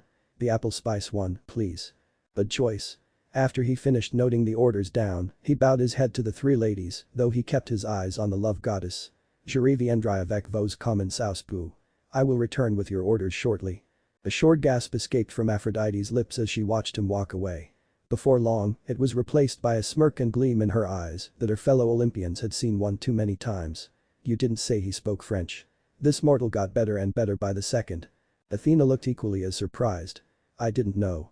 Though he does speak Greek and he did say he traveled around the world. Perhaps I should have foreseen the possibility that he could speak numerous languages by that information alone. Athena leaned back against her seat, ignoring Aphrodite's surprise and watching him from the corner of her eye. He's a very surprising mortal. It had been some time since a mortal had piqued her interest in such a way. That was one more thing she could say that she liked about the blonde. Being the god of messengers, I can speak from experience in the fact that I can speak multiple languages. Hermes says with a proud smug grin. Nerd. Ares says between coughs. He might be the only male mortal I can tolerate. Artemis added, before narrowing her eyes at the love goddess. Which is why I forbid you from trying to take him to your bed. What? Hey, you can't do that. Aphrodite whined, leaning forward and stared directly at the younger goddess. Besides, who's to say I would? Next to her, Athena scoffed. Don't think we don't recognize that gleam in your eyes, Aphrodite. We know how you operate. She warned, stealing her gray eyes. And I concur with Artemis. Don't get any funny ideas. Who I bring to my bed is my business. Not yours. Well, I like coming here, so I'm making it my business. Why don't you stick to your Girl Scouts, Artie? Why don't you stop corrupting every tolerable male out there? Maybe you'll notice more of them if you spoke first and shot an arrow later. How about you close your legs for once, instead of acting like a 24/7 7-Eleven? Pick. Artemis's eyes widened before leveling the love goddess with a glare. Did you just kick me? In response, Aphrodite did the grown-up thing and stuck her tongue out at the moon goddess. Alright. That's it. Kicking the love goddess back in return, the two women spent the next couple of minutes kicking and stamping each other's legs, with each swing getting harder and more creative than the last. It would have been a comical sight watching the two beautiful goddesses squabbling if Athena hadn't manipulated the mist around them. To the eyes of the mortals around them, all they were seeing was the three women conversing casually. Had he much diet? Ares asked with a grin, while Aphrodite just huffs with a cute pout. Before Artemis can try to attack the love goddess, she found herself restrained by her mother. Leto just looks amused at her daughter's struggles. I should have known. Athena thought, observing the two squabble like children, both amused and annoyed at the same time. She could feel a headache coming on. The two were the polar opposites of each other and they never failed in bringing out the worst in each other. Subtly, Athena moved any cutlery away from the moon goddess. She didn't need her sister getting any creative ideas. The moment she saw Naruto returning with their orders, Athena intervened and mimicked the actions of their Aunt Hestia and how she would stop the two from their petty arguments. She lurched forward and with both hands, grabbed an ear from each goddess and gave them a hard yank. Ow. Hey. Before either could say another word, the returning blonde reappeared by their table. Here you go, ladies. Enjoy. Placing their drinks in front of them, he followed up the action with Artemis's and Athena's food and turned to Aphrodite. Your order will be right out in a moment. Thanks. She replied, rubbing her ear and shooting a glare at Athena, who was smiling her thanks at Naruto. Once the pain in her ear passed, Aphrodite found herself gripping the straw of her milkshake. As she hoped, it was in a tall glass with whipped cream and rainbow sprinkles coating the top of the drink and a small strawberry delicately placed on the rim. It smelled divine. Looking around the table, she found herself looking in amazement as Athena sunk into her seat, her lat cupped in one hand while the other held her fork. She looked completely and utterly at peace as she took a bite of her eggs Benedict. It was an expression she rarely saw from Athena, barring the occasions the goddesses of Olympus would commune around Hestia's hearth. Across from her, the annoyance slipped away from her occasional rival goddess, whose silver eyes lit up like a child on Christmas morning. Watching Artemis, she had to hold back a laugh as a mustache made of whipped cream coated her top lip while her hand brought up a piece of her coconut cake, which looked incredible. She wanted to tease her but decided to leave it be. Puckering her lips, Aphrodite took a swig of her drink and blinked as the sweet drink enveloped her godly tastibids. It was neither too thick nor too thin and walked that fine line between too sweet and not sweet enough. To put it bluntly, Aphrodite thought it was one of the best milkshakes of her life. Holy Mother of Re, that's good. She whispered, loud enough for Athena and Artemis to hear her, the former of who smirked as she enjoyed the taste of cinnamon in her lat. For the next minute, the three sat in silence, with Aphrodite swaying her legs from side to side beneath the table, her head resting in her palm as she relished in the taste of her milkshake. Oh, she was coming back for sure. She could see herself becoming a regular if everything was as good as this. Ooh la la. Now I really want to try that milkshake. Aphrodite says with a pouty face. Snacks will be provided after a few chapters, and I'll see if you can get some of the items that both were and will be shown in the story. Scheffinator says before taking a swig of his Diet Pepsi, getting an annoyed look from Dionysus. Don't worry Mr. D, I do like Diet Coke too, but all I have at the moment is Diet Pepsi. Scheffinator says with a sheepish grin, getting a nod from the sober god of wine. She was so wrapped up with her delightful drink that she didn't even sense Naruto appear beside her and lay a plate in front of her. She was about to speak but found her words lost on her as she gazed down at the plate. Oh my. Enjoy. Walking away, Athena and Artemis looked up from their dishes, staring at the love goddess as she pushed her milkshake gently to the side, her hands clasping together as she stared down at her order. Neither woman could fault since both looked as mesmerized at the sweet treat on the plate. Sat on the top of the incredible-looking orange-colored pastry was a spiral-shaped apple garnish and cinnamon sticks delicately leaning against the garnish. Like before with the lemon curd, Athena and Artemis thought it looked like something Hera would serve at her temple. The queen of the gods only accepted the best of the best, and the apple spice entremet Aphrodite ordered looked like it belonged nowhere else. I have to reluctantly agree with that. Hera says with a grimace.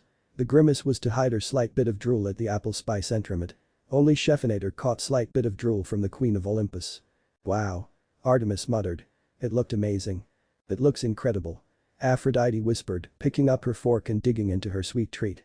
Part of her didn't want to ruin the beauty of the dish. No one relished beauty as she did. It was one of her domains after all. Slowly, she took a bite and fell back against her seat at the explosion of flavor. Her lips pursed together, and her fellow goddesses watched as her pupils exploded in a myriad of colors, like a kaleidoscope. I think that's one more person won over. Both Athena and Artemis froze and steadily looked up from their meals. A flush of gold dusted across their cheeks. Across the room, like it did weeks earlier, the whole room went silent and everyone, Naruto included, stared in Aphrodite's direction. The goddess of love cared little for the reactions going on around her, too busy enjoying her godly tastibids getting overwhelmed by the flavor. Artemis almost choked on her drink. Oh no. Not again. At least it wasn't me this time. Athena thought, her fork hanging in the air, watching Aphrodite dig into her meal like a woman possessed. She's worse than Artemis. Bits of mousse covered her lips and crumbs covered the edge of her mouth. Both did nothing but watch as Aphrodite finished off the dessert in a matter of moments. If they weren't blushing from Aphrodite's reaction, they would have been impressed by how quickly she devoured the dessert. Even Naruto, who was busy preparing another order, stumbled at how loud Aphrodite was being. Again? He thought. Handing the customer their drink, Naruto slowly walked over to the table. On the one hand, he was happy to see he'd won their little challenge. He'd yet to have a complaint come through his doors and he didn't plan on starting today. On the other hand, did she have to be so vocal about it? His blue eyes gazed across to Athena, giving her a look amplified her embarrassment. I guess you two must be related too, huh? You're a lot alike. He joked. Athena shrank in her seat, her hands covering her face. Just once, she'd like to come to the fox's den without being filled with embarrassment. Hearing his voice, the goddess of love turned her head, ignoring the fact she had mousse and crumbs all over the lower half of her face, and looked at him with widened eyes. Before Athena or Artemis could say or do anything, everyone watched as Aphrodite stood up on her seat, perfectly balanced in her heels and making herself taller than the blonde. The myriad of colors was rampant in her eyes, switching from blue to green to brown and every other color imaginable, though only her fellow Olympians could see it. Not again. Athena says while covering her face as the others start to laugh at her. She soon sends a look of betrayal at her daughter, who is also laughing. Is everything okay? The blonde owner started to speak but was silenced when she rushed forward, slamming her lips against his. His eyes widened and felt a pair of arms snake around his head, her petite fingers threading themselves through his hair and pulling him in close. He could feel her nibbling against his bottom lip and couldn't help but place his hands on her hips. He didn't know where else to put them. Ho could taste the apple and cinnamon from the dessert along with the almonds he added to the mix. He wasn't sure how long he stood there, but he could feel the shocked expressions from his other customers staring at them. The clattering of cutlery dropping was a telltale sign. Oh my chaos. I want that dessert right now. Aphrodite squeals out in excitement. The others just hold their bleeding ears while Scheffinator just whistles away while listening to every Power Rangers theme on guitar. Aphrodite. That's the opposite of what we told you to do. Both Athena and Artemis lurched forward and grabbed the older goddess, pulling her back and forcing her back to her seat. Artemis looked as if she wanted to wring the love goddess's neck. This was what she was afraid of. You can't help yourself, can you? Artemis hissed. Athena glared at the back of Aphrodite's head. If it was possible, the goddess of wisdom would be glaring a hole into the back of her head. Their anger only intensified when Aphrodite started giggling. She batted her eyelashes his way and blew him a kiss. Say thank you like a normal person. Don't worry ladies, I'm sure he didn't mind. She continued to giggle, ignoring the fact that Artemis looked ready to combust. She wished she had her hunting knives with her. Slowly, her giggling ceased and the blonde owner watched as she moaned. Merci pour le regal. Thank you for the treat. She sent a wink his way too. The surprised Naruto stood there staring at the three women, his free hand coming up and touching his lips. He could feel the sensation of her lips still on his, her tongue begging to wrestle with his. Tasting past the dessert, he detected a hint of honeysuckle and had a feeling there were smears of the woman's pink lipstick on his face. How long has it been since that happened? He honestly couldn't remember. Behind him, the bell to the fox's den rang and Naruto took that as his cue to turn around and leave, ignoring the woman's resumed giggling. He weaved his way through the tables and chairs, ignoring the stares sent his way, and returned to his spot behind the counter, trying to control the blush on his face. Welcome to the fox's den. Well, so ends part 2 now. It's time to get back to Naruto in the Star Wars universe during the time of the Old Republic, which is before Anakin Skywalker became a man-child. Scheffinator says while looking at the readers, with the rest of the group frozen in time. Letting out a yawn, Naruto rubbed his face as he tried to wipe the sleep out of his eyes.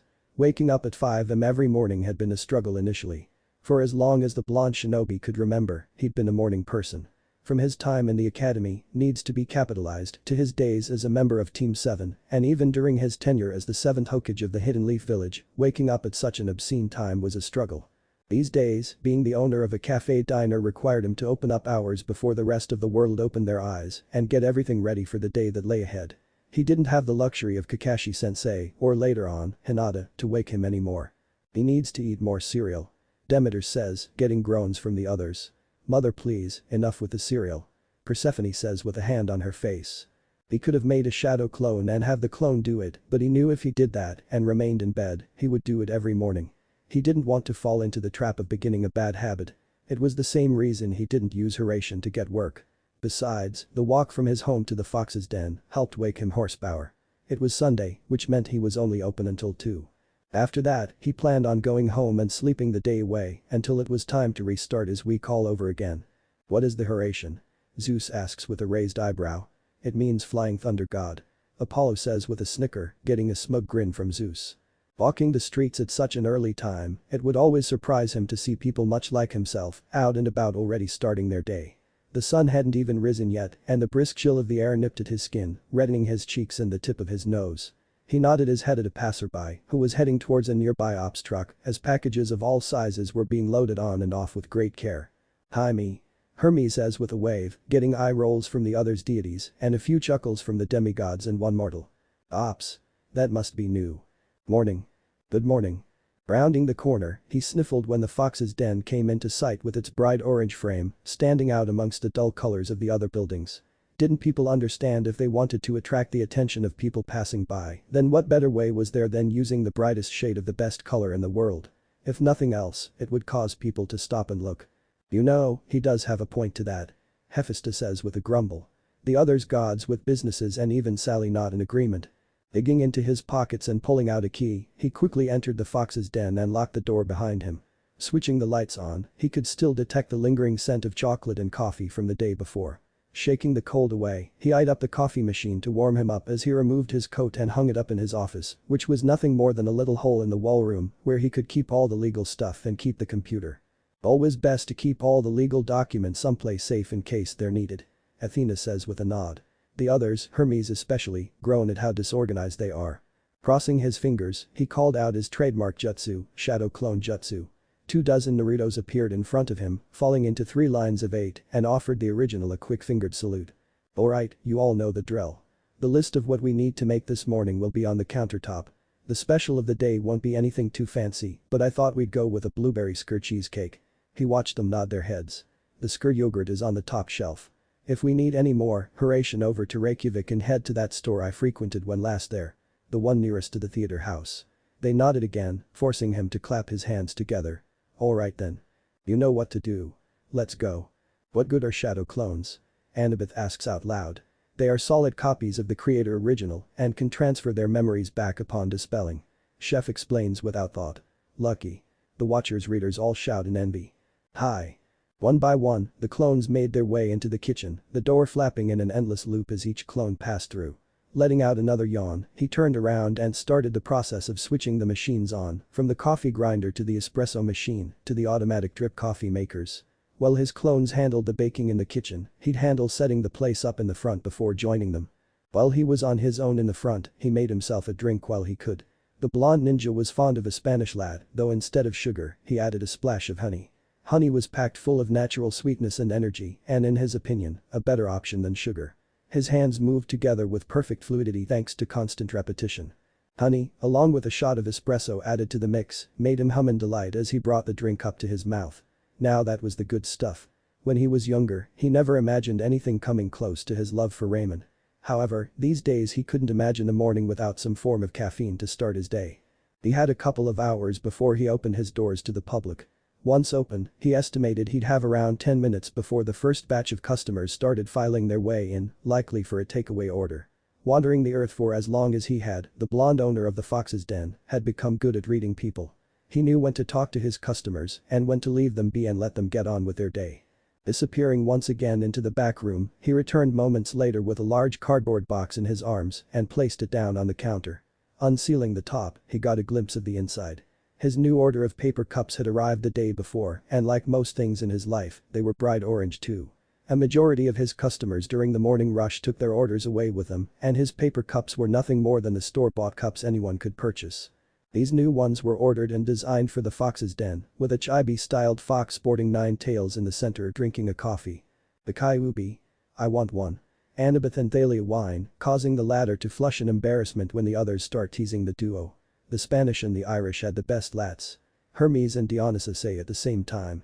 There could never be too much orange in one person's life. Not to mention, he came to accept it was the little things in life that kept him going. Who knew new paper cups would put a smile on his face? He hoped Kurama didn't mind having his silhouette as the new logo for his business. His face if he saw these. He'd be so mad. He whispered, staring at the chibi fox on the cup and letting out a low laugh. He'd never forgive me for turning him into a cute cartoon. Knock. Knock. Knock. Blinking in surprise at the sound, Naruto turned around and faced the doorway and found himself staring back at a pair of blue eyes on the other side of the glass. Stood with one hand knocking against the glass was a man somewhere in his late 20s if he had to guess and dressed up like a mailman, shorts and all. The man possessed dark curly hair poking out from beneath his hat with elfish features and looked like he was in desperate need of a good night's sleep with dark shadows forming beneath his eyes. It was even more evident when the man broke out into a yawn. Oh, I wish I could get a good night's sleep, but no.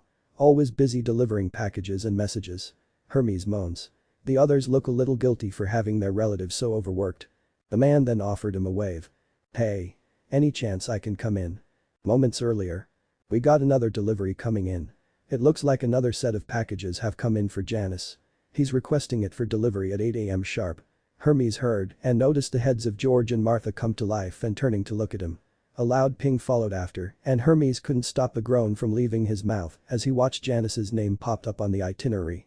As was his every day, the god of messengers, travelers, thieves and a whole array of other domains found himself piled high with his usual responsibilities and duties.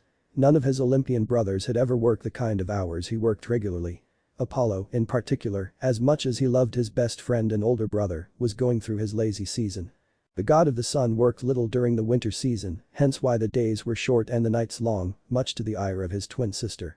The sun god spent his time slacking off when he should have been fulfilling his godly duties and wooing beautiful mortals and bringing them to his bed. "You're lazy during the winter season, Apollo," Artemis says with an angry frown, getting a nervous smile from her twin. "Get Apollo an alarm clock that plays the worst type of music to get him going during the winter," Chef says, getting an evil grin from both Artemis and Leto, while Apollo looks horrified. "We just left New Rome an hour ago. What is Janus ordering this time?" As much as Hermes wanted to do the same, his godly domains were some of the most time-consuming with the world today and left little room for him to enjoy the pleasures that came with modern society. Back in the day, it was his duty to watch over the travelers and merchants as they went on their long and arduous journeys across Greece and deliver the messages from the sky to the sea and the underworld. As one of the few gods who had permission to cross into the domains of his father and his uncles, it made his position on Olympus all the more important. "I miss the old days. At least then I could actually rest more than now," Hermes says with a sigh. The other Olympians start to feel bad about their son, stepson, nephew, brother and his plight. These days, his domains that humanity fell under became so varied thanks to society adapting and growing as whole that he became the busiest Olympian out of his whole family. One positive though was that out of all the gods, Hermes felt he was the one who had the best understanding of mortals thanks to all the time spent mingling with them. The only ones that came close were Athena and Artemis. "How do you figure that?" Athena was the one to ask. "You spend time at historical monuments locations and at various colleges and Artemis has her hunters," Hermes retorts, getting nods from the two goddesses. With today's developments, his immortal family was keeping him busier than ever. Athena and Aphrodite even had the gall to have him deliver their demigods to their mortal parents, moments after their birth. You'd think that was something that needed a face-to-face conversation, but apparently, he was wrong. "I thought that the god of the west wind delivered your children to their mortal parents," Annabeth asked her mother. "It differs from each version of the multiverse. In some, it's Zephyr the fire steed, in some, it's Zephyrus the god of the west wind, and in others, it's Hermes as the god of messengers." Chef explains for the demigoddess of wisdom. On the rare occasion when he didn't have to work, he often found himself stealing a page out of Apollo's book, spending the night with a woman. There was honestly no better stress relief than a good old-fashioned rumble and tumble in the bedroom, which often led to the birth of his demigod children. Speaking of his demigod children, Hermes felt a flicker of his essence pulsate a few days back somewhere out in California. It was a feeling he'd felt many times before when his demigod children were born. It turned out, a young woman that he spent the night with during the spring of last year had given birth to his latest son. "Pigs," Artemis says with a sneer towards her male relatives when they all nod in agreement. "You know, even virgins can give blowjobs and do anal." Artemis. Sally says. "Mom." Sally. Percy and Poseidon shout at the same time in shock. She speaks the truth. Aphrodite says with a tittering giggle at the horrified look that the three virgin goddesses have. If it wasn't for his hectic schedule and the laws Olympus followed, he would visit his children as often as he could. As it was, the best he could do was watch over them and their mothers from afar and offer them aid when he could. Eyeing up the two snakes that wrapped themselves around his famous caduceus, the two let out a low hiss as they looked over the list of deliveries he kept on the monitor at all times. Looks like he ordered seasons 3 and 4 of CSI. Crime Scene Investigation on DVD. What? He could have just snapped his fingers and made them appear if he wanted them so bad. Throwing his hands in the air, the son of Zeus glared at the monitor. "I swear to Hades, that damn border god is doing this on purpose. Just order from Amazon. Not me. We got another order coming in. This time from Dionysus." Hermes rolled his eyes. No, no, no. "I know what that drunk is trying to get a hold of." He leaned forward and deleted the incoming order with a click of his fingers. Grabbing his notepad, he wrote down a short message for the god of wine before clicking his fingers and sending it off to the wine god's residence at Camp Half-Blood. Ever since Dionysus made the mistake of chasing after a nymph that Zeus declared off limits, he'd been forced to remain sober and not touch any source of wine for 100 years, as well as run Camp Half-Blood. His punishment made his younger brother miserable. "God of wine is right, as all he does is wine," Chef says with a snicker, getting laughs from the other more immature gods, minus the god of wine himself. Zeus just nods in approval at Hermes' decision to deny Dionysus of wine. "If he thinks I'm falling for his tricks, then think again. He forgets I'm the god of thieves." His brother would be angry, but he could handle Dionysus. Falling back against his seat, Hermes rubbed his eyes and couldn't stop the yawn from escaping his mouth. Gods, he was tired. The rest of his family didn't know how good they had it. I need coffee, otherwise, I'm not going to make it. Stretching out his hand, a mug reading World's Best Grandma, a recent present from Apollo appeared, coffee filled to the top inside. Giving it a quick sniff, he brought it up to his lips and instantly regretted it.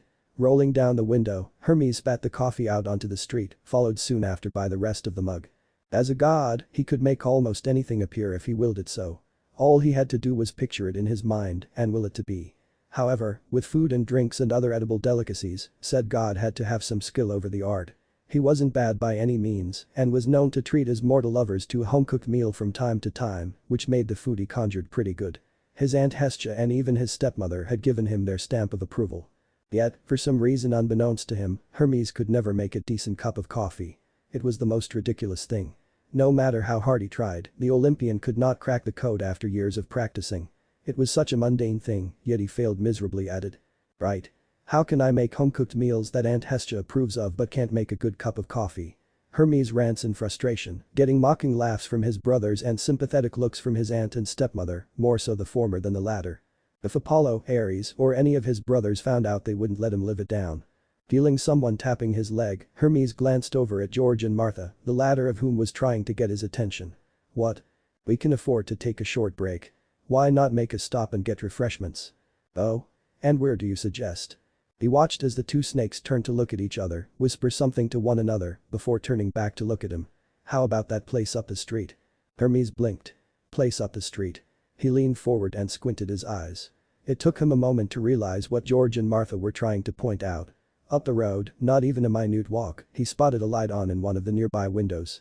Despite Apollo not yet flying his chariot through the sky, street lights were enough to show off the orange frame that wrapped around the front of the store. We already are doing that, Herm. Apollo said with a laugh, with Ares, Hephaestus, and Dionysus laughing as well. Hermes just pouts while getting sympathetic pats on the back from Hestia. The Fox's Den. He read, before tapping his chin. Why does that sound familiar? It's the cafe Aphrodite mentioned a fortnight ago at Apollo's poker night. George hissed, as realization lit up his face. Oh, that's right. How could he forget? It was all Aphrodite went on about all night. After a while, Hermes, along with everyone else, had tuned out the love goddess, but some of what she said had filtered in. All he remembered her saying was that some hunky mortal made one of the most delicious strawberry milkshakes and desserts she'd ever tasted, and that it was so good that Olympus's most beautiful goddess rewarded the mortal with a big smooch in the middle of his establishment. It was so good that she dared to say it might be as good as the delicacies Aunt Hestia and Aunt Hera were known to create. No way in Tartarus they are. Hera snarls, before blushing in embarrassment at her outburst. Hestia just has a small pout on her face. If he remembered right, even Athena and Artemis enjoyed it. If his two elder sisters enjoyed something created by a male mortal, then he must have been good. They were notoriously picky and hard to please. Grinning, Hermes didn't hear what George and Martha said next, before waving his hand and turning his caduceus to its phone form. The Olympian god was already on his feet, closing his truck door shut with newfound energy as he marched over to the Fox's Den. Well. Let's go and see what the fuss is about. Present. Leaving the counter, the blonde owner of the Fox's Den walked closer to the door, gazing curiously at the man on the other side.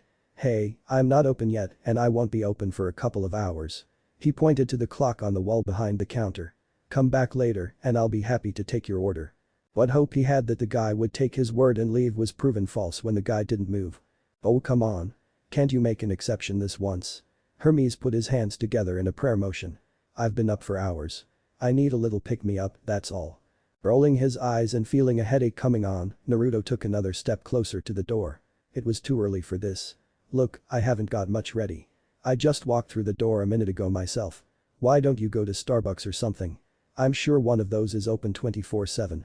In response, Hermes made a face and stuck out his tongue. No way. I hate all that franchise crap. They stopped making good coffee years ago and I hear you make a hell of a drink. I have it from a reliable source that you're one of the best in the city. Oh? Who's this reliable source? One of his regular customers maybe? He wondered if one of those food critics stopped by. He thought he saw one stop by a week ago, taking notes on a little notepad and looking very up themselves. Every order sent his way, Naruto put a little bit of extra care into, resulting in the guy leaving with the biggest smile on his face. It was a good feeling watching his customers leave with big smiles on their faces. I can see Hera being a food critic. Poseidon whispers to Hades, getting a smirk from the Lord of the Underworld. Hera glared at her two brothers almost like she had heard what was said. Hoping to get an answer, the blonde received a wagging finger in return instead. Ah. Ah. Ah. That would be telling. I could never give up my reliable sources, but no, they had nothing but glowing reviews about this place you have. Frowning, Naruto was about to speak before he got cut off. You're here and the machines are on. He pointed to the coffee machine behind the blonde and pointed to the coffee that was in Naruto's hands. Come on. Help a fella out. Scratching the back of his head, Naruto looked to and from the mailman and his machines before letting out a reluctant sigh. Taking a deep breath, he ignored the dark-haired man making a fist in the air and unlocked the door. No funny business. Got it. Giving the man a stern look, he watched as the mailman threw his hands up in the air. Don't worry. I come in peace and all that good stuff. Cross my heart. He made a little motion with his hands over his chest. I'll be gone before you know it. Right. Rubbing his eyes and looking at the man suspiciously, Naruto gave a short nod and led Hermes to the counter. His gut was telling him this guy was trouble. Something about the guy screamed prankster. He would know, being one himself. Handing Hermes a menu, the blonde leaned against the counter as he unwrapped his paper cups from their box and picked one out for use. Take a look and tell me what takes your fancy. I'll let you know if it's currently available or not. He has you pegged, little bro. Apollo says with a snicker. He's a prankster himself. Hermes says with a wide grin. You got it. Naruto made a motion and poked his head through the door leading to the kitchen, giving his clones a subtle sign not to come out.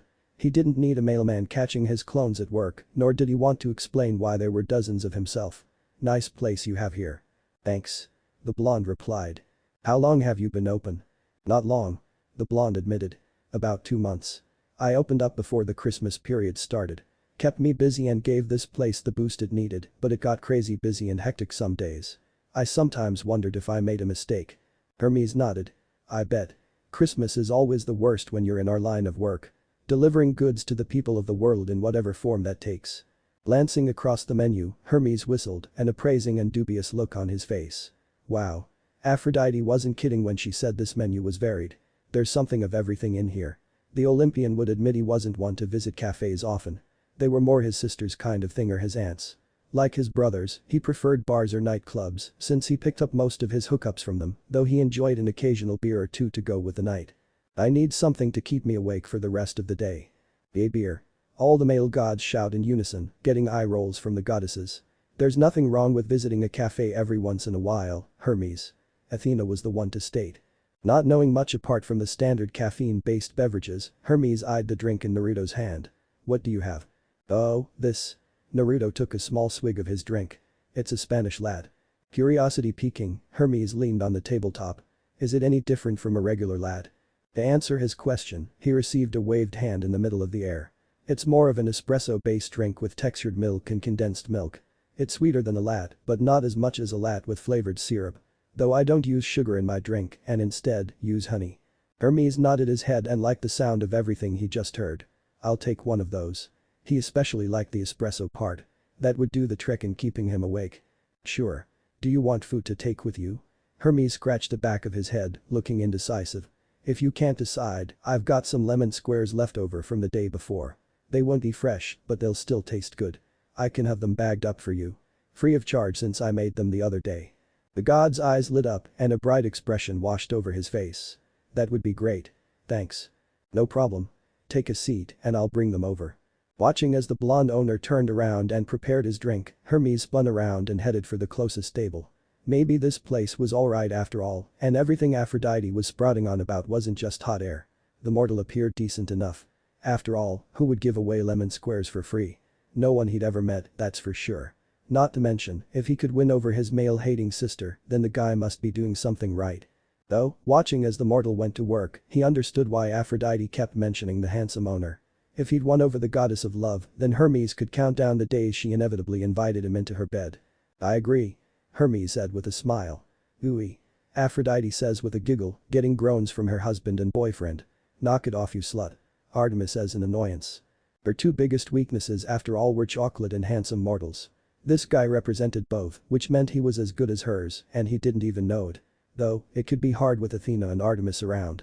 Both seemed equally as interested in the mortal, though for different reasons.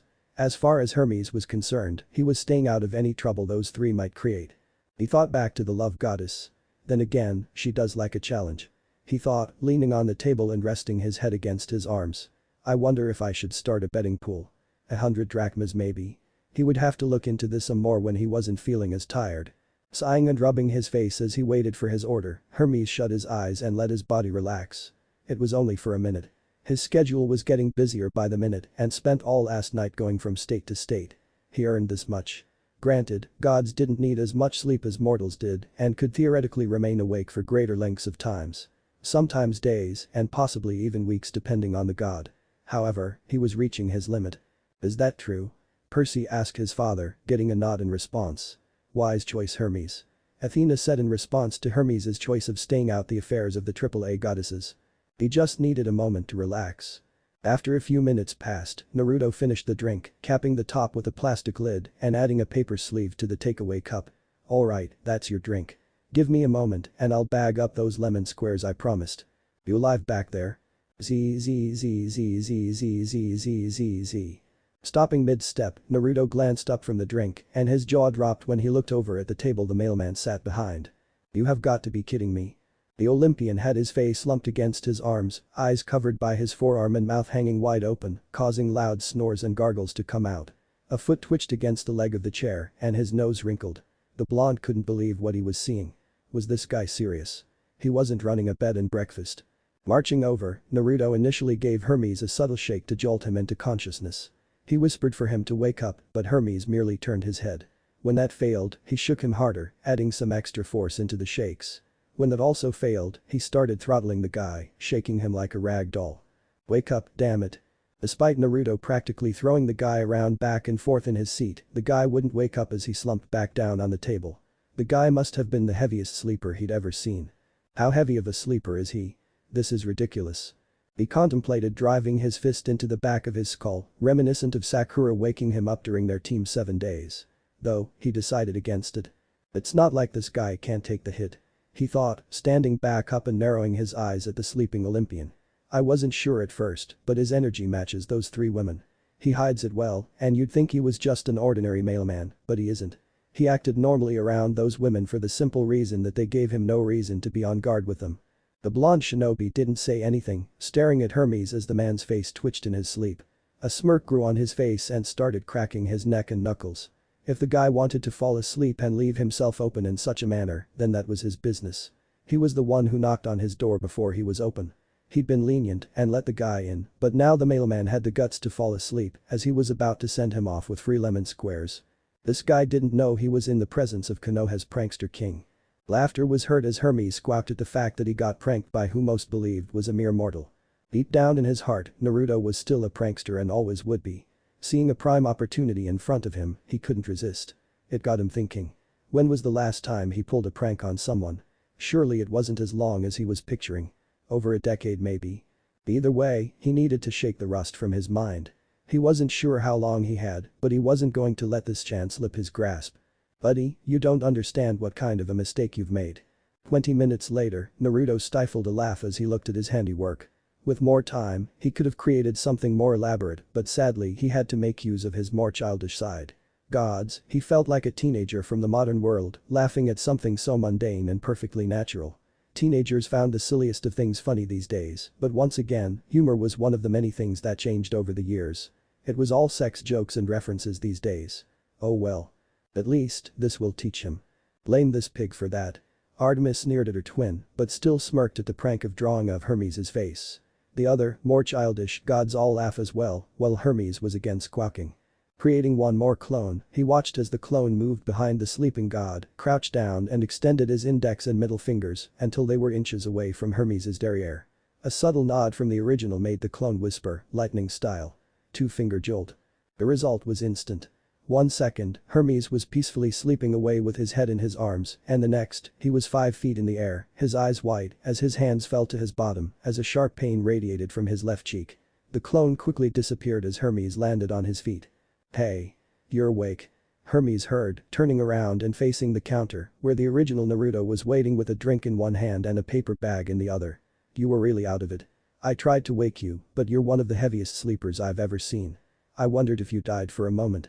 Why I fell asleep. The god rubbed his eyes, blinking the sleep out of them. When his eyes landed on the clock behind the counter, he went as pale as a ghost. Wait a minute. How long have I been asleep? About 20 minutes. Maybe 25. Oh, no, no, no. Hermes ran a hand through his hair while the other grabbed his phone out of his pocket. He scrolled through his delivery list and felt his earlier stress return with a vengeance. There was half a dozen more orders and they were all over the world. This was going to take him all morning and into the afternoon. I'm so screwed. As he headed for the door in a half jog, a cough caught his attention. Naruto stood looking at him with a knowing look, shaking the paper and bag at him. Aren't you forgetting something? Oh, right. Running back and taking his order, Hermes placed some mortal money on the table for the drink before bolting and throwing the door open. Thanks again. As sudden as he appeared, the god of messengers disappeared. As soon as the door shut behind him, the blonde ninja's calm facade broke and started to chuckle to himself. I wonder how long it will take for him to notice. He thought. On his own once more, he clapped his hands together. Alright. Let's get this place ready. Olympus. Okay. Something funny is going on here. Hermes thought as he walked the cobbled streets of Mount Olympus. Frowning, he watched as another pair of nymphs often found grazing around the foothills of Olympus sauntered off, erupting into a fit of giggles and hushed tones when they saw him. One by one, as the incidents grew, his paranoia started doing the same. Everyone he came across resulted in the same issue arising. It had been like that all day, and Hermes was beginning to think he was amiss on some kind of joke floating around his immortal family. Every delivery stop since this morning, no matter who it was, would either start with them laughing at him or forcing themselves to look away as he handed them their delivery. Even George and Martha, whenever he was inside his chariot truck, would look away from him. Ha! Even the snakes are silently laughing at you, Herm. Apollo says with a guffaw, even Hades has a small smirk on his face. He could have sworn he heard them laughing underneath their hisses. Truth be told, he cared little about his companions after his Spanish lad. He could still taste the delicious remnants of his drink on his lips. The Olympian almost crashed his chariot truck when he brought it up to his mouth for the first time. Not to mention, the lemon squares were heavenly that his eyes nearly rolled into the back of his head. Oh, he understood the appeal after his cup was empty and his bag of lemon squares became substantially lighter. It was damn good. Hermes just groans with his head in his hands as his family still made fun of him. Even the demigods and mortal joined in on the merriment. No. It was better than good. It was amazing. It was no wonder his sisters and the love goddess were taken with a little cafe the way they were. He would be going back in the future and this time at a reasonable time. It could be a good place to pick up beautiful women too. Desiring nothing more than the rest he deservedly earned, he headed in the direction of his temple, located on the eastern side of Olympus. As he closed in on his home, Hermes spied a cloaked figure coming from the opposite direction. His smile grew as the scent of toasted marshmallows and wood smoke danced around his nose and grew stronger the closer the figure got. There was only one person on Olympus who carried that delicious scent. And Hestia. Hestia, the eldest of the gods and the firstborn child of Kronos and Re, was every bit as beautiful as her two younger sisters, carrying the sweet demeanor that earned her the love and respect from every resident on Olympus. Truthfully, she was desired by many on Olympus, and history had shown the suitors that offered them to her beauty. However, all were turned away, as Hestia remained true to her vow. Woe to any man who dared force themselves upon the goddess of the hearth and would find themselves sent into the eternal darkness with King Tartarus. This is true. The big three all mutter as one with dark looks that scream overprotectiveness, getting shivers from all the other males, except Chef. Hello, her voice broke halfway through his name, her eyes marginally widening. Oh dear. Huh? Hermes, dear. His aunt's face softened, though a hint of annoyance laced her voice. Have you been spending time with Ares again? Or did you run into Enyo? He shook his head. Not recently. I just got home from deliveries. He hadn't seen Ares all week. The god of war had disappeared off into the mortal world with Aphrodite again, likely on one of their so-called getaways, and the pair likely wouldn't be back for another week or so. Enyo, on the other hand, hadn't been seen in years. His wayward older sister didn't visit much, primarily due to the estrangement between her and her parents. I see. Hermes watched as a mirror was conjured in his aunt's hand. Have you looked in the mirror recently? Shaking his head, his aunt held the mirror up to his face and Hermes couldn't stop his jaw from dropping. What the hell? A choked gasp erupted from his body and caught himself leaning closer to the mirror, his hand reaching up and touching his forehead. Aunt Hestia. Yes, Hermes. Why is there a drawn on my face? His aunt's smile never faltered. I don't know, Hermes. I was hoping you would fill me in.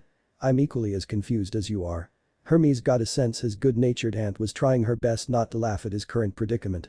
The way the edges of her mouth twitched and the way her idle hand tugged at the hems of her sleeves were a telltale sign. It wasn't hard for the Olympian to determine who defaced his face.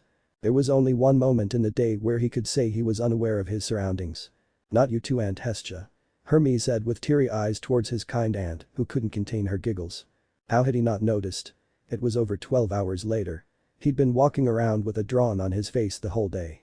It was no wonder people couldn't keep a straight face when they saw him. Even Hestia looked ready to bust a gut in hysterics. "That asshole barista did this to me." The image of Naruto appeared in his mind and Hermes couldn't stop his eyes from blazing with godly energy. No wonder he seemed in such a good mood when he woke up. His aunt's eyebrows raised. "Barista?" He threw his hands in the air. "The one Aphrodite keeps talking about."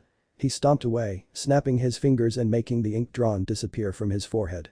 "If he thinks he got one over on me, then he's got another thing coming. Doesn't he know who I am?" Rubbing his hands like a Disney villain, a devious glint appeared in his eyes. "Oh. The payback that's coming his way will be legendary. I practically invented mischief and pranks."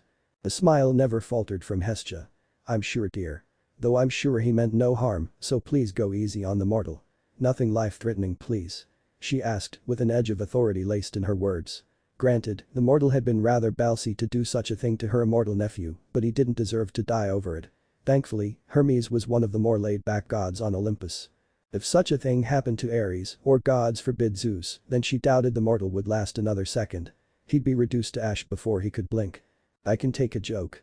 Zeus grumbles with crossed arms. His siblings all look at him with looks of disbelief. Even his own children have the same looks of disbelief. "I won't do anything rash, Aunt Hestia. I'm just going to one-up him. That's all. I'm not that petty." "Thank you, Hermes." Watching him walk away, Hestia spied the clothes on his back before letting out a giggle as she covered her mouth.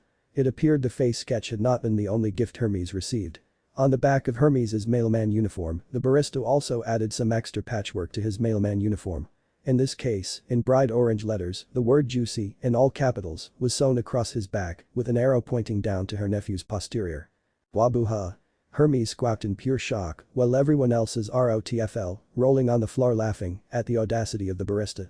"I wonder how long it will be before he notices." Hestia muttered to herself, watching her nephew march away before continuing down the path, the odd giggle escaping her lips throughout the rest of her day. That's the end of the chapter. Well, time to get ready for March Madness and my birthday just 2 days before St. Patrick's Day. Peace to all my readers out there. Chef says while looking at the fourth wall. Like I said, not my best work, so bear with it. R&R flames will be used to grill my burgers. I'm back. I know it's been a while, but I finally got in the spirit to write something, and I'm not willing to update reading Lunar Eclipse right now, so this one out. Okay, I've 3 coffees for the 3 of you, Naruto spoke cheerfully, lowering his tray close to the table as he placed the 3 cups of steaming coffee next to his waiting customers. I'm sorry for the wait. It's been a little hectic in here this past hour. That's okay. We don't mind. The woman in the middle said, her dark brown eyes flickering between Naruto and the 2 other women on either side of her. It smells heavenly, doesn't it, girls? Absolutely. It was worth the wait. His smile widened a fraction and bowed his head to them. You're very kind. If he had to guess, the 3 young women sat around the table appeared to be sisters, possessing long dark hair and elfin-like features that only served to enhance their appearance. They attracted some attention from the other patrons, though they didn't appear to notice. Though the winter was reaching its end and its chill lingered in the air, all 3 were wearing dress tops that left their arms bare. Each was comprised of different shades of white, making Naruto shiver looking at them. He guessed some people didn't get affected by the cold as others did. He wished he was that lucky. Okay, they have to be nymphs. Artemis says with a huff. Leto just lets out a giggle at her daughter's antics. Most of the males are unable to respond as they are ogling the nymphs. Only Hephaestus and Percy aren't ogling the nymphs. Zeus and Hades smacked on the back of the head, Gibbs' head slap from NCIS, by their respective wives. Moments before the 3 women came inside, the current of the wind strengthened for the briefest of moments. It was enough for the regular citizens of New York not to make heads or tails of it, but it was enough for him to take notice. Years of training on Mount Mayaboku had sharpened his senses to an extreme level, to the point where he could sense nature chakra and related energy sources without the need to activate Sage mode. The women, while nowhere near the level of particular individuals that visited the Fox's Den, he could sense they were still stronger than the average human by a sizable amount. Not to mention when they walked into view of the store, he could have sworn their hair and the hems of their dress tops were dancing in the air. Blind nymphs. They must work for Aeolus. Zeus says with a leer, getting a smack from Hera again, who sighs in disappointment. Why did I marry such a skirt-chasing horn dog again? Hera asks herself under her breath. Like the others, he saw no reason to keep them away. As long as they didn't start any funny business, then they were welcome anytime. Now, I've got 2 slices of the Russian honey biscuit cake. He lowered the plates down and felt a bubble of excitement as the 2 women on the left and right made dreamy expressions as they gazed at their orders.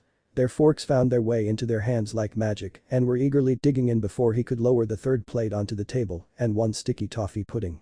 A similar look arose on the middle woman and saw her mouth silent words to herself. "If you need anything else, you know where to find me." Artemis is almost salivating at the delicious treats shown, getting a few sounds of amusement from her brother and mother, which she promptly ignores. Even Hestia looks like she wants to have such delicacies herself. "We certainly will," she muttered, slipping a piece into her mouth and letting out a sigh of pleasure. The 2 next to her erupted into a fit of giggles, with the blonde leaving them to enjoy their orders. Truth be told, as he wandered back to the counter, he'd noticed more and more similar individuals and groups like the 3 women appearing as of late. It had been happening over the last couple of weeks, during sporadic times in the day.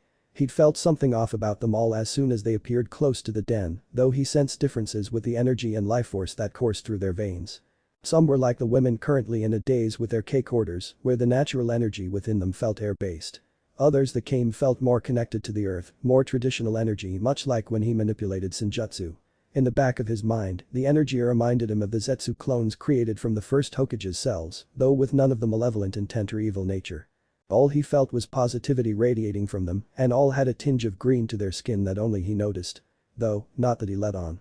Then there was the small group a few days ago with energy that radiated like the sea, with a distinct smell of the ocean and the beaches lingering on their person. So, we got wind nymphs, wood nymphs, and now naiads nereids. Athena, while keeping a list of everyone from their world that has visited the fox's den. More often than not, they were all beautiful, all possessing the elfin appearances he became accustomed to when greeting and serving them. 90% of the time, they were women, though occasionally, a male or 2 appeared through his doors. It started with an individual or a pair visiting each day, but soon the fox's den was becoming a hotspot for the elfin beauties. Each day, more and more seemed to be appearing. Sounds like Camp Half-Blood in a way. Annabeth says with a nod. The other 2 demigods nod in agreement. If he was honest, Naruto never imagined the fox's den would become a hotspot for nymphs of all things. It took him a couple of visits to realize what they were. If he had to put money on it, then the 3 women sat around the table currently must have been air nymphs, if what he felt was any indication.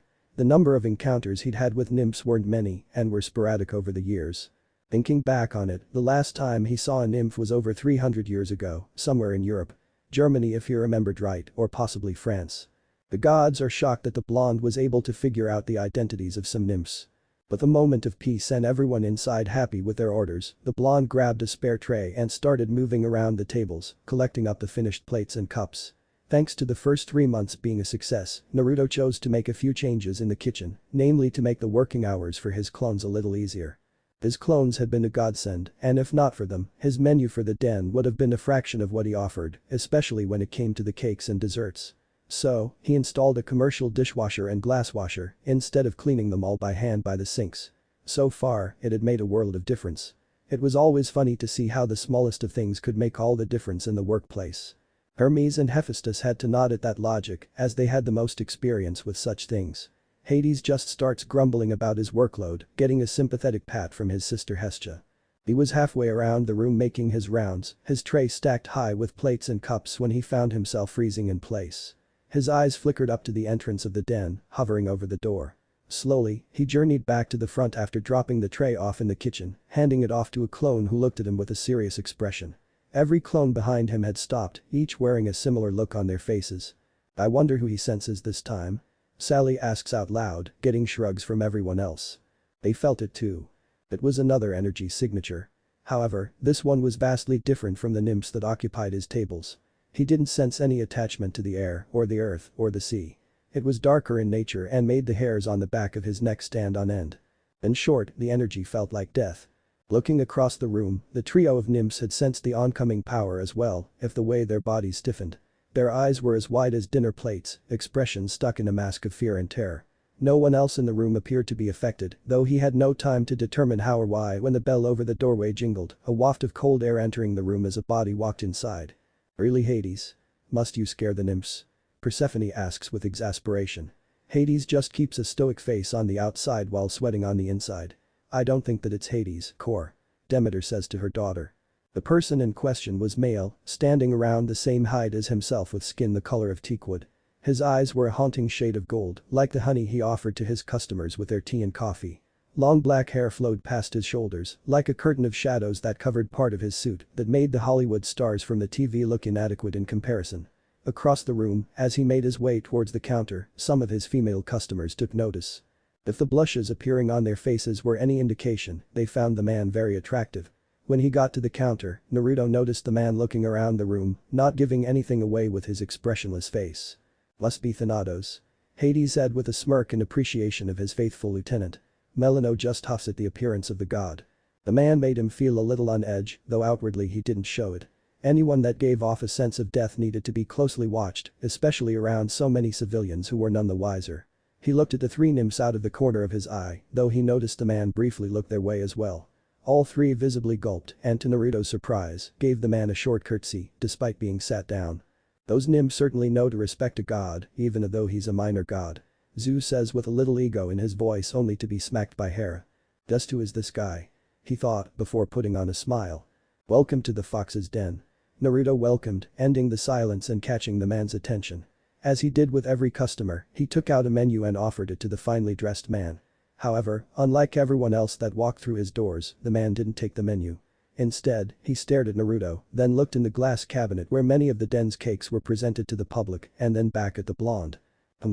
I wonder what Thanatos is doing there," Hades says with a thoughtful look on his face. "Isn't this in February?" Persephone asks with a slowly growing grin. Gasp. Aphrodite gasped, getting what Persephone is insinuating, before glaring at her rival for Adonis. "Are you the owner of this establishment?" His voice was rich and velvety. It was so smooth the blonde could picture the voice belonging in a blues club, making the women swoon and sway with his velvety tunes. "I am. Is there something I can help you with?" The man nodded, lacing his fingers together and placing them on top of the counter. "You can. My name is Mr. Black. I'm here representing a client if you will, who wishes to privately book your establishment out for an afternoon." Naruto's eyebrows raised in surprise. This was a first. Really? Truthfully, he hadn't looked into the idea of customers privately renting the space out for an afternoon or an evening. "Really?" The man nodded, his face remaining impassive as honey gold met blue.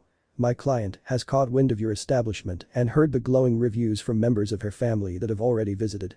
Her interest has piqued because of it and she wishes to visit you to see if the word of mouth is true." The blonde nodded, though he adopted a confused look. "Well, that's great and all, but why does she need to rent out the entire place? Can't she visit during my regular days? The list when we're open is displayed on the window on the right as you enter." "Unfortunately not, due to certain time constraints."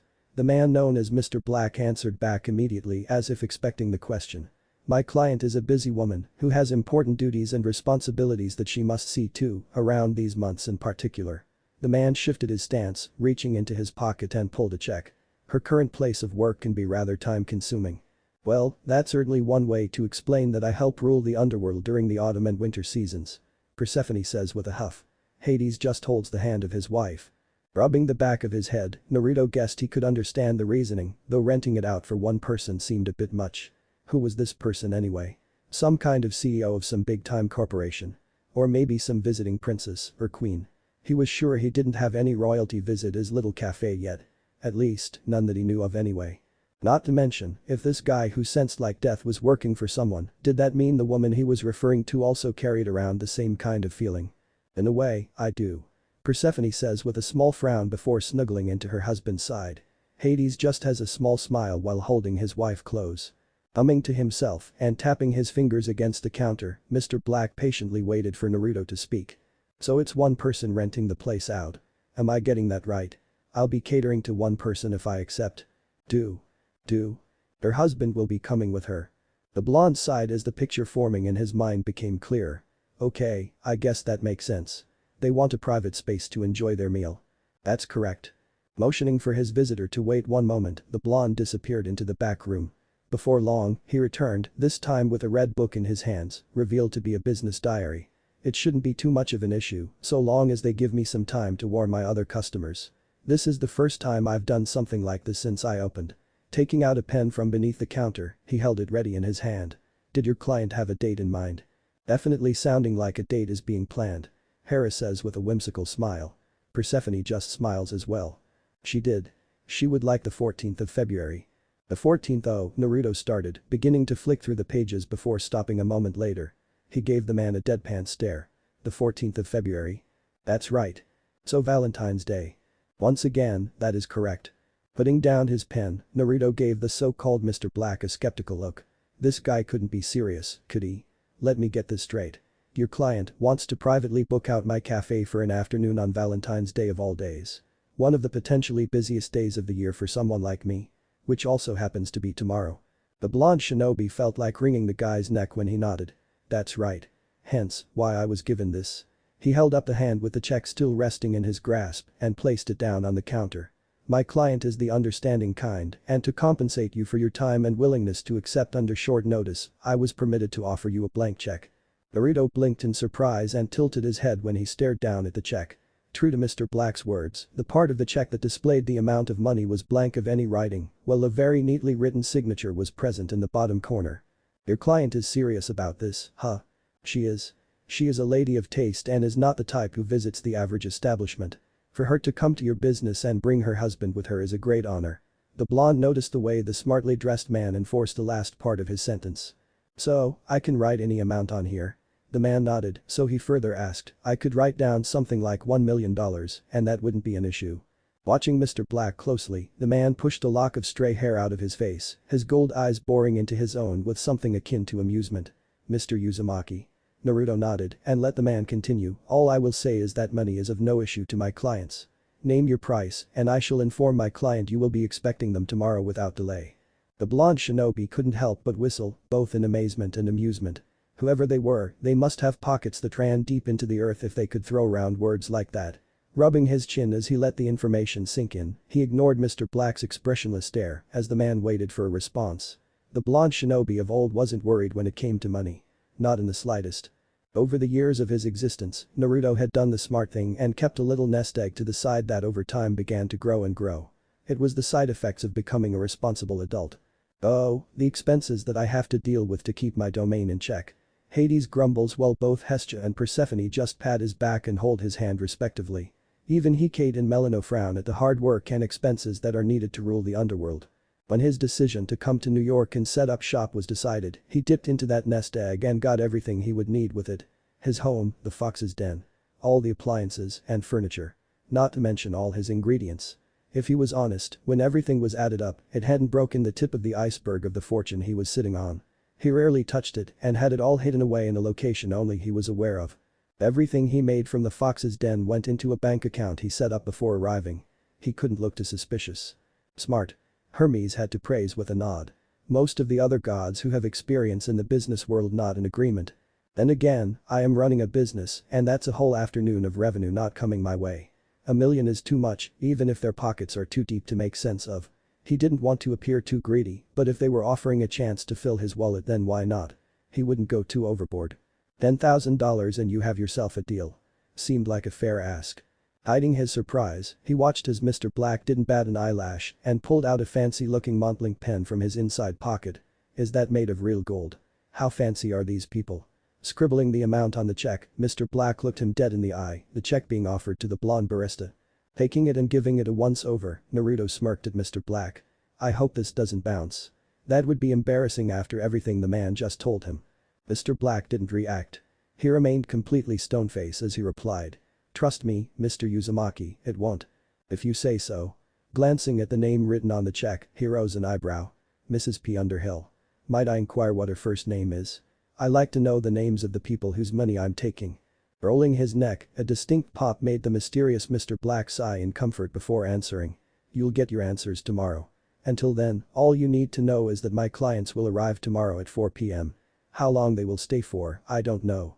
However, I recommend that you prepare thoroughly. Mrs. Underhill is known to be demanding if the gossip she's heard about your food is anything to go by. He leaned in, with Naruto reacting by doing the same. She has a sweet tooth that puts many to shame, though can be picky. She has high expectations. Underhill. Really, my love? Hades asks with a roll of his eyes, while his brothers had to laugh at the name. Persephone just smiles at her husband. Is that right? Naruto rubbed his chin, a thoughtful expression sweeping over him. If she had high expectations, then he would need to pull a few rabbits out of his hat. As confident as he was that his menu would knock their socks off, he could prepare some special dishes for his guests. If they were willing to part with $10,000, then he was going to give them their money's worth. A couple of ideas were floating around. He could have a lot of fun with this. He had a few dishes in the pipeline he could test out tomorrow. Are there any dietary restrictions I should know about? We don't have food allergies. All the gods and the one titan shouted at once. The 3 demigods and 1 mortal just grumble about the unfairness of that. None. Any preferences I should know about? Again, Mr. Black shook his head.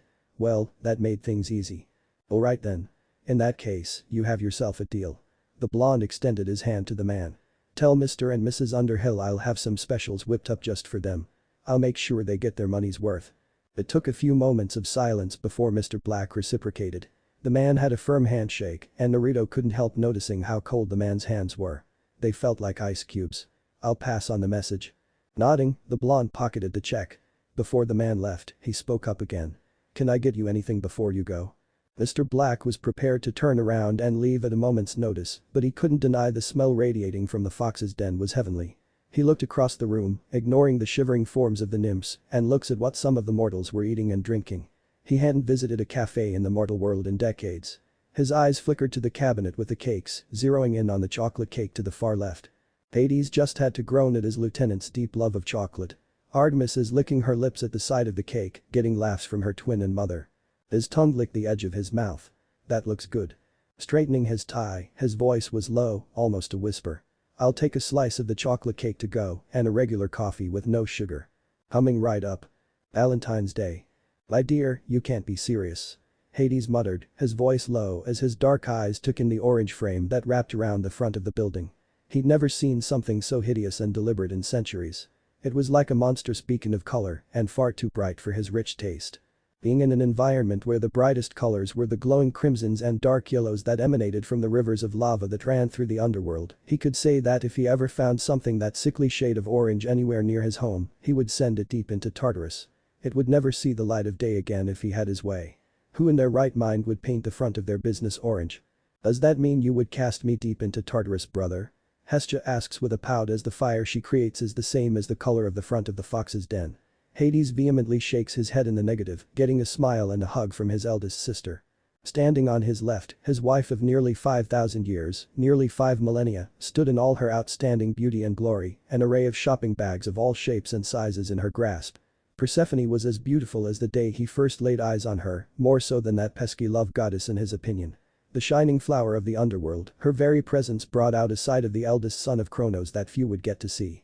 When it was time to separate and her time came to return to Olympus, it was like the joy and happiness she brought with her would evaporate, leaving nothing but his dark thoughts and the ever-present wails of those within the fields of punishment. Is that why you have demigods, my love? Persephone asks with a frown. Hades just nods with a look of regret on his face before Persephone just grabs his hand in hers. He felt his wife lean into him, the top of her head barely coming up to his shoulder. Even wearing those ludicrous heeled boots she chose to wear on their outings into the mortal world, he towered over her as he did with most people. He didn't show it, but he was disappointed she wasn't wearing the black dress she frequently wore whilst in the underworld. The one that billowed around her body like smoke and gave off an aura of mystery. Millennia on from the day they married and his wife was still capable of making his godly itcher boil with desire. Better room you two. Melano gags, not wanting to hear her parents be all lovey-dovey with each other. Pesky. I'm not pesky. Aphrodite screeches in denial. Denial isn't just a river in Egypt, Dite. Apollo says with a grin. Don't be a bore, Hades. There's nothing wrong with adding a splash of color to an otherwise dull palette. A snort came out of Hades. Persephone, a splash of color is painting a window frame red or a letterbox a shade of blue. A splash of color is not painted the outside of the building, the most hideous shade of orange imaginable. Be that as it may, I like it. You would like it. Are you doubting my tastes? Never, my dear. I'm merely showing how different our color preferences are. Dressed in one of his finest suits for their day in the mortal world, the god of the underworld hadn't been able to hide his skepticism when his wife informed him of their plans for Valentine's Day. If the elder god was honest, he didn't see the point in Valentine's Day. It was a silly little mortal holiday that used that dreadful son of Aphrodite and Ares as the mascot. The love goddess was bad enough on the rare occasion that he came into contact with her, but her son was equally as bad. The only difference between them was Aphrodite knew where the line was when it came to her Olympian family. Eros, on the other hand, had a habit of forgetting the line existed. Wimpy mama's boy. Ares grumbles in regards to his son. Even Hera frowns at the mention of her grandson, not liking how he can interfere with married couples. Being one of the few gods who could strike genuine fear into the hearts of an Olympian like Zeus, Demeter and Hera, thanks to the powers endowed to him by Aphrodite, Hades always kept one eye open should he discover Eros was nearby and in the neighborhood. Those love-enforced arrows of his could do more harm than good. By some divine miracle, the son of Aphrodite knew better than to pick a fight with him, though he couldn't deny a piece of him wished the little pigeon-winged cherub would give it a try. "You leave my baby alone, Hades." Aphrodite screeches in protective mother mode. "As long as he leaves me alone, I'll do nothing to him," Hades says in a bored tone. Oh, the satisfaction he would get from beating that little annoyance into Tartarus would be legendary. Back to the point of Valentine's Day, Hades didn't understand why he needed to show his wife how much he loved her on this one particular day. During the 6 months of the year that Persephone was in his embrace, he tried to show her every day how much he loved her. Granted, there were missteps along the way, and their time together had been a learning experience for both of them. His undeserving black heart did love his queen and wife to Tartarus and back. He didn't need a silly holiday to show it in excess. Perhaps spending some time in Tartarus would toughen the brat up. Ares mutters in thought, getting a kick to the shin and pelted with shoes by Aphrodite, who is glaring at her boyfriend. Hades just smirks, planning on helping should Ares go through with it. "Well, shall we go in?" Persephone asked, her watery gold eyes silently motioning to the front door and unaware of his thoughts. Sighing, the god of the underworld knew there was no getting around it. "Very well." Persephone puffed out her cheeks in annoyance. "You could try and sound enthusiastic." "That was me being enthusiastic." His response only served to get a groan out of his wife. Crossing his arms over his chest, his dark pupils flickered to the corner of his eyes, looking in the direction of the Empire State Building. A heavy scowl marred his face, and one of his hands tightened into a fist. Although the mist shrouded Olympus from the sight of the mortals, Hades could feel its presence lingering over the famous skyscraper. The home of the Greek pantheon has never been a home to him, nor did it welcome him like it did the rest of his family. "The Romans have more respect for me as Pluto than the Greeks." Hades grumbles with crossed arms, while Persephone just snuggles closer with her husband. Being near its doorstep, it never failed to stir up old and bitter feelings. His so-called family were the ones who made him into the person he was, keeping him at a distance at all times and never trusting him the same way after the Titanomachy. His temple should have been on Olympus, just as his brothers and sisters were built on its surface. Hell, Poseidon had one on Olympus and within Atlantis. There was no telling how many that dunderhead, Zeus, had. The point was, he helped build Olympus into what it was and should have been recognized for that like the rest of them. "I still trust you, Hades," Hestia says with a smile. Hades just gives a small smile in return, while Hestia gives her other brothers and sisters a pouty look at their childish antics. Why couldn't they have gone to another city? Before Hades could let his thoughts begin running away, the petite and smooth hand of his wife laced through his fingers. The contact was enough to halt those thoughts. "Stop thinking about them." "I wasn't." He didn't fight her grip as she pried his hand away from his crossed arms. "Yes, you were." A pang of sympathy ran through Persephone's chest. The goddess of spring had learned the telltale signs of her husband over the millennia. She knew something was bothering him like a pit in her stomach. "I know you don't like being so close to Olympus and it stirs up old feelings and grudges, but we've had a nice day out so far, haven't we?" It took a moment, but Hades gave a short nod. "Good, I'm glad. Let's not spoil it with ill feelings." "I know my husband so well," Persephone says with a smile. "I just wish I was the same with mine. I'm sure that Amphitrite would feel the same if she was here too." Hera says with a scowl towards her husband. His expression softened. "It's not that I haven't enjoyed our time today. I have enjoyed it, I promise." He gave her hand a light squeeze and felt the corners of his mouth twitch up when she smiled at the gesture. "I don't see why we couldn't have gone somewhere else. California. Boston. Even Miami would have been a welcome change. The essence of my siblings and Zeus's ilk can be sensed all across New York. I'm surprised we haven't run into one of them yet." "I like Miami," Poseidon says with a small pout. Apollo just nods with a big grin on his face. A sigh escaping her lips, Persephone dropped her bags and laced her arms around her husband's neck. The gesture was enough to feel Hades lean his body into her, embracing in the warmth she provided. Despite the size difference in their appearance, the queen of the underworld proved she was stronger than she looked. "Today is all about us. Don't make it about them." Hades stayed silent for a couple of moments, letting her words sink in. "I know and I'll try." "No try. Do or do not do," Apollo says in a Yoda-like tone. This got some laughter from the demigods and the more immature gods. "That's all I ask." Standing on her tiptoes, Persephone laid a gentle kiss on her husband's pale cheek. Put them out of your mind and enjoy this place with me. I've heard great things about it. Even Thanatos told me how much he enjoyed the food here. The crumbs from his chocolate cake were still on the corner of his lips when he came to confirm the reservation. I guess if Thanatos enjoyed it, then it's worth a try. Hades admitted. Like most of the gods and goddesses of his ever-expanding godly family, his lieutenant was a picky eater and, like himself, had a rich taste when it came to mortal cuisine. If Thanatos enjoyed what he ate, then it couldn't have been awful. Though, he was still skeptical about the kind of man that painted part of a building orange. Lead the way, my love. Persephone beamed at Hades, the twitching of his lips strengthening until a small smile graced his often scowling face. Pushing the door open, the sound of the bell rang as they entered. Like their fellow immortals, a wave of warmth shrouded over them, and Hades watched as his wife visibly relaxed, and together they took in the room. The rich smell of coffee laced the air, reminding him of the mornings his wife would wake him up with his favorite blend of coffee. The room was bigger than either of them expected, with tables and chairs pushed to each side, with one singular table with 2 chairs sat in the middle of the room. "Aw, this Naruto redecorated just for the 2 of you," Aphrodite squealed out. Everyone else just held their ears in pain. "You must be the Underhills." Both sets of eyes gazed over to the counter, where the patiently waiting owner was stood. The Underhills. Hades thought, rolling his eyes at the surname Persephone had given them. His wife loved coming up with new aliases for them during matters like this. Walking out from behind the counter, Naruto extended his hand to Hades, a pleasant smile on his face as greeted the pair of immortals. "My name's Naruto Uzumaki, the owner of the Fox's Den. First things first, I would like to thank you for taking an interest in my humble establishment. When your representative came by yesterday, I hardly believed it. I thought he was joking at first, but I can see he was telling the truth. It's nice to meet you both." Shaking his hand, Hades noted the firm grip the blonde gave him and felt his wife step forward and offer her hand. Instead of shaking her hand though, Naruto gently took her hand into his own and placed a gentle kiss to her knuckles. The act was enough for Persephone to widen her smile. She liked a mortal with manners. He's very easy on the eyes too. Persephone thought. A handsome face and a very nice body if the way his clothes tighten on his body is any indication. She was no Aphrodite, but she could window shop from time to time. "You're most welcome and I'm happy you accepted my offer. I'm sorry for the short notice, but the news doesn't tend to travel to our neck of the woods until much later, though I've heard nothing but good things about this place."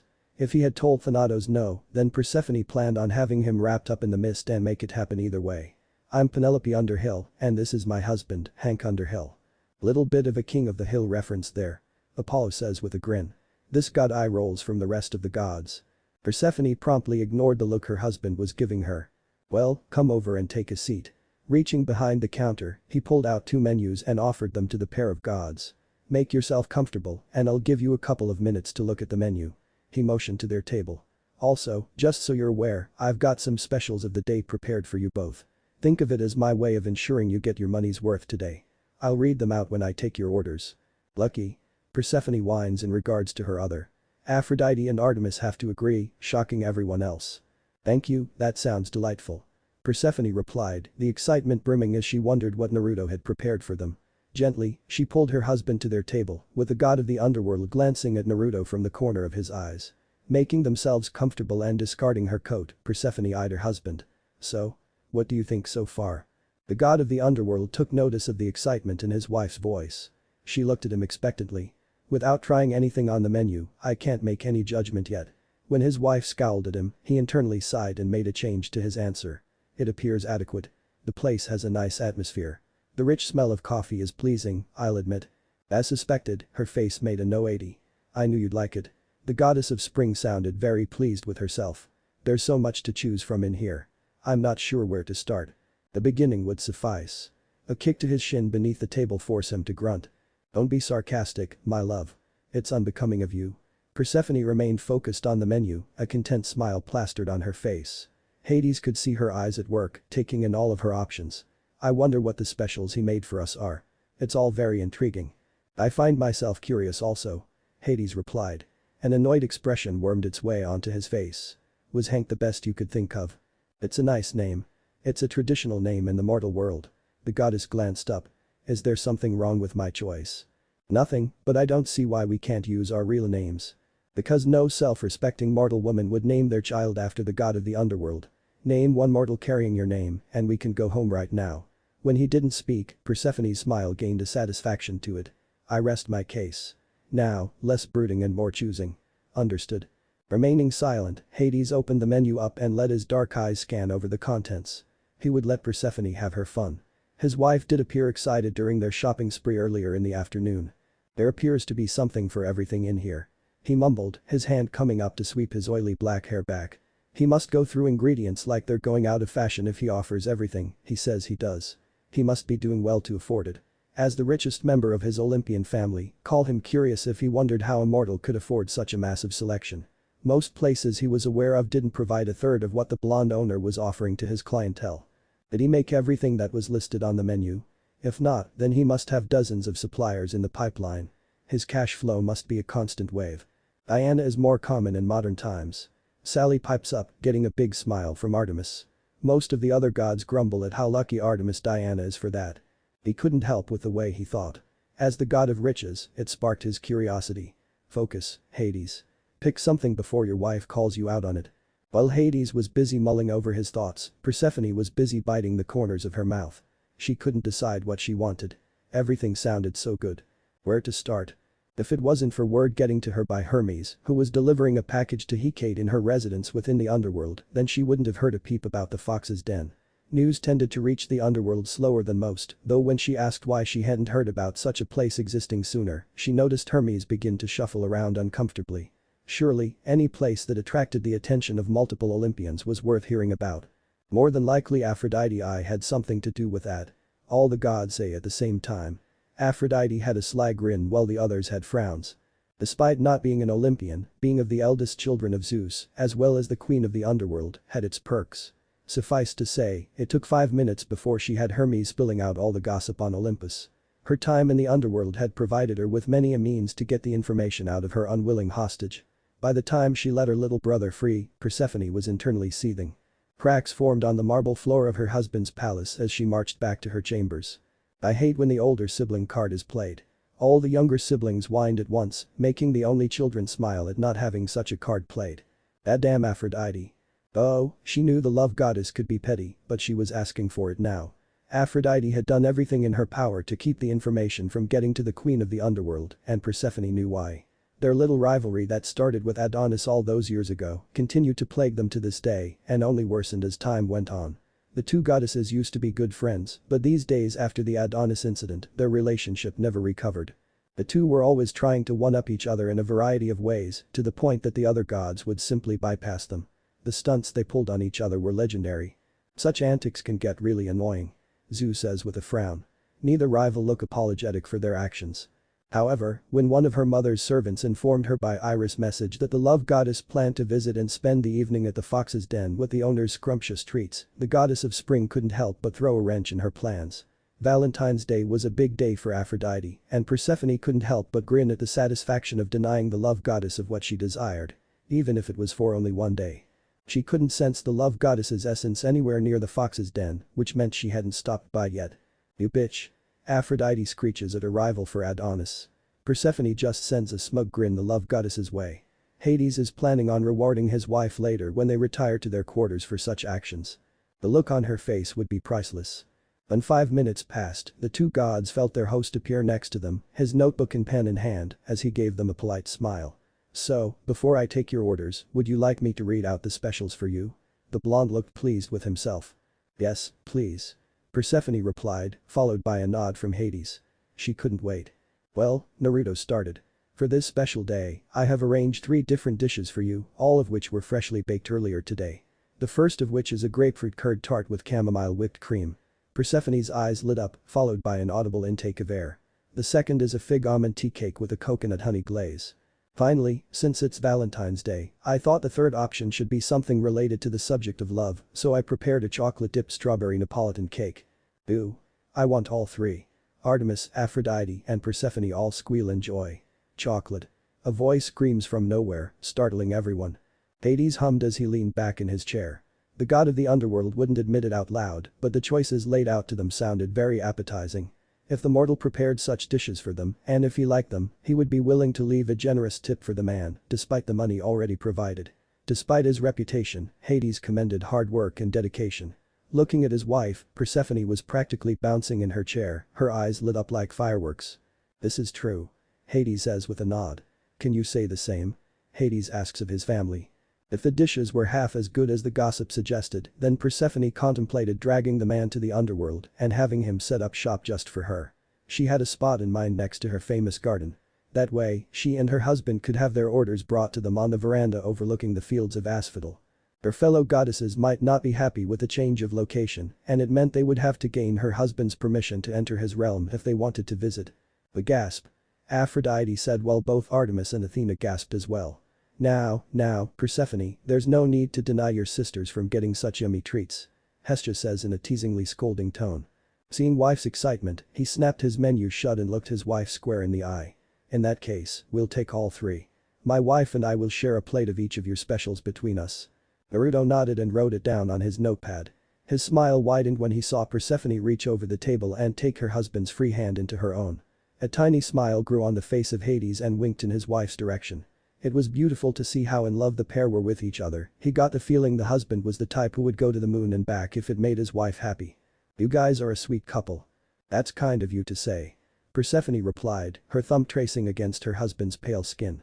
He can be as stubborn as a mule when he wants to be and moodier than a bull seeing red, but deep down my hubby is a softie. Not enough people are lucky enough to see that side of him, but I do.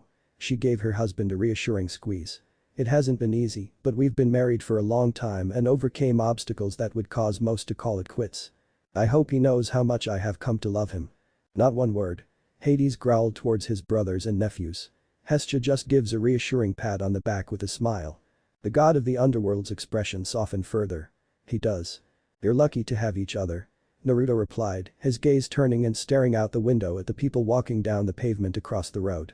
Most people these days don't seem to understand how precious marriage is, especially when the right person comes along. It provides an opportunity to grow in selflessness as you serve your wife or husband and any children that come from the union. It's more than a physical union. It is also a spiritual and emotional union. Too true. Hera says with a grin before glaring at her husband. Zeus shrinks back at the intensity of his wife's glare. Both immortals looked at him with mild surprise. They both looked into his blue eyes and noticed a sadness within them. Any kids? Both nodded. A daughter. Hades quietly replied, still looking up at the blonde owner with an inquisitive stare. That's nice. Are you married? The question came from Persephone. Right before her eyes, she noticed a momentary shift happen with the blonde owner. Like a door had been cracked open, followed by a wave of sadness briefly resonating from his person, and his face gaining a faraway look as a sad smile took over. Persephone almost wished she hadn't asked. Widowed? Oh. Her voice was quiet. I'm sorry. She hadn't intended to stir up old feelings. To be so young and already a widow must have been difficult. He looked barely out of his 20s. It took a few silent moments before the blonde shook off the sadness, his smile returning to normal and waving a hand in the air. Don't be. It was a long time ago. Seeing you both together reminds me of my time with my wife and how I wish we had longer together. I miss her dearly. He brought his notepad and pen back up. Now, let's keep going with your orders, shall we? What would you both like to drink? Harsh. That's the downside to marriage for mortals. Hera said with a small frown of sadness. The others that happened to be married nod in agreement. Oh, that's right. They still had their drinks to order. Releasing her husband's hands, Persephone had a skim though the menu one last time before she confidently knew what she wanted. I would love one of your coconut and vanilla cappuccinos, please. It sounds delicious. Nodding his head, Naruto turned to Hades. Could you serve anything a little stronger? Hades asked. The hot drinks offered on the menu sounded good, but the elder god had a desire for something with an extra something in them. Stronger? In what way? Say with a little extra kick. Hades put some emphasis on the last part and Persephone watched as an understanding occurred between the two men. Tapping his chin with his pen, Naruto made a humming sound. I get you. Normally, I wouldn't serve any alcohol in my drinks, which is why I haven't put any on the menu. Although, I could make an exception given the private setting. Did you have something in mind? Perhaps an Irish coffee? Would that be out of the question? A half grin stretched onto Naruto's face. I think you might be in luck. Naruto gave an appraising look. I like your style, Hank Underhill. Hades nodded in the blonde's direction, saying nothing about the alias. It will take a bit longer to prepare, so I hope you don't mind the wait. That's fine. The rulers of the underworld watched the blonde disappear and get their orders ready, leaving the pair to rejoin their hands across the table. He seems nice. He's alright. Hades replied. For a mortal anyway. Persephone leaned her free elbow on the table and placed her head in her palm. We should bring Melino with us next time. That girl doesn't leave the underworld enough. Although she rubbed tiny circles in the back of her husband's hand. It might have to wait until the fall. I'll be returning to Olympus in a few weeks. Maybe we can plan an outing for the three of us when I return in the fall. A grunt came out of Hades' mouth. He wasn't against the idea. He just didn't like hearing his wife speak about their upcoming separation for 6 months. Don't be like that. It will give us something to look forward to when I return in the autumn season. I'd like it better if you stayed with me all year round. Hades spat bitterly. If it wasn't for that overbearing idiot I'm forced to call my sister throwing a tantrum, then you would be with me always. To this day after millennia had passed, the relationship with Demeter only worsened over time. The goddess of the harvest and the seasons couldn't accept that Persephone could love someone like him. If Demeter had her way, which at one point she did, then she would lock her daughter away in a secret location only known to her and barred anyone else from their family from ever seeing her. Demeter took the term mother knows best to an extreme level, and he knew how frustrated Persephone could get with a woman who tried to control every aspect of her life. That's not true. Demeter denies vehemently. It's the truth. Apollo says meekly. Apollo is right, mother. Persephone says with a sour look on her face. You do take the expression being a mother hen to an extreme degree, sister. Hestia said as well, with Hera nodding in agreement. You're doing it again, my love. A knowing look crossed over her face before the goddess stood up from her seat. Never breaking the hold on her husband's hand, Persephone guided her chair around the table and sat next to him. You can't help yourself with forcing negative feelings to filter into your mind, can you? What am I going to do with you? You could stay with me and tell Demeter to fuck off back to the nearest wheat field. He replied, though regretted it when Persephone picked up a spoon and bopped him on the forehead with it. Ow. You might not like her, but she is still my mother, no matter how overbearing she can be. It comes from a place of love. Leaning back in her chair, she crossed one leg over the other. If you're a good husband for the rest of today and you don't allow any more negative thoughts to filter their way in, I might consider treating you later. Treating me? Reaching next to the table, Persephone pulled up one of her many shopping bags and gave it a shake in the air. Well, you were busy ogling one of the store's clerk chests. She gave him a brief look, making Hades have the decency to gulp. Though he'd been more discreet. I went and got a little something from the lingerie department. I thought I could wear it tonight. The lingerie department. Humming in confirmation, a coy smirk wove its way onto her face. Would you like me to wear them for you tonight? It comes with this little piece that leaves little to the imagination. Hands still together, Persephone could almost feel her husband's godly itcher begin to heat up at the thought. Would you like that, my love? Very much so. He'd be a fool not to follow her orders. Good.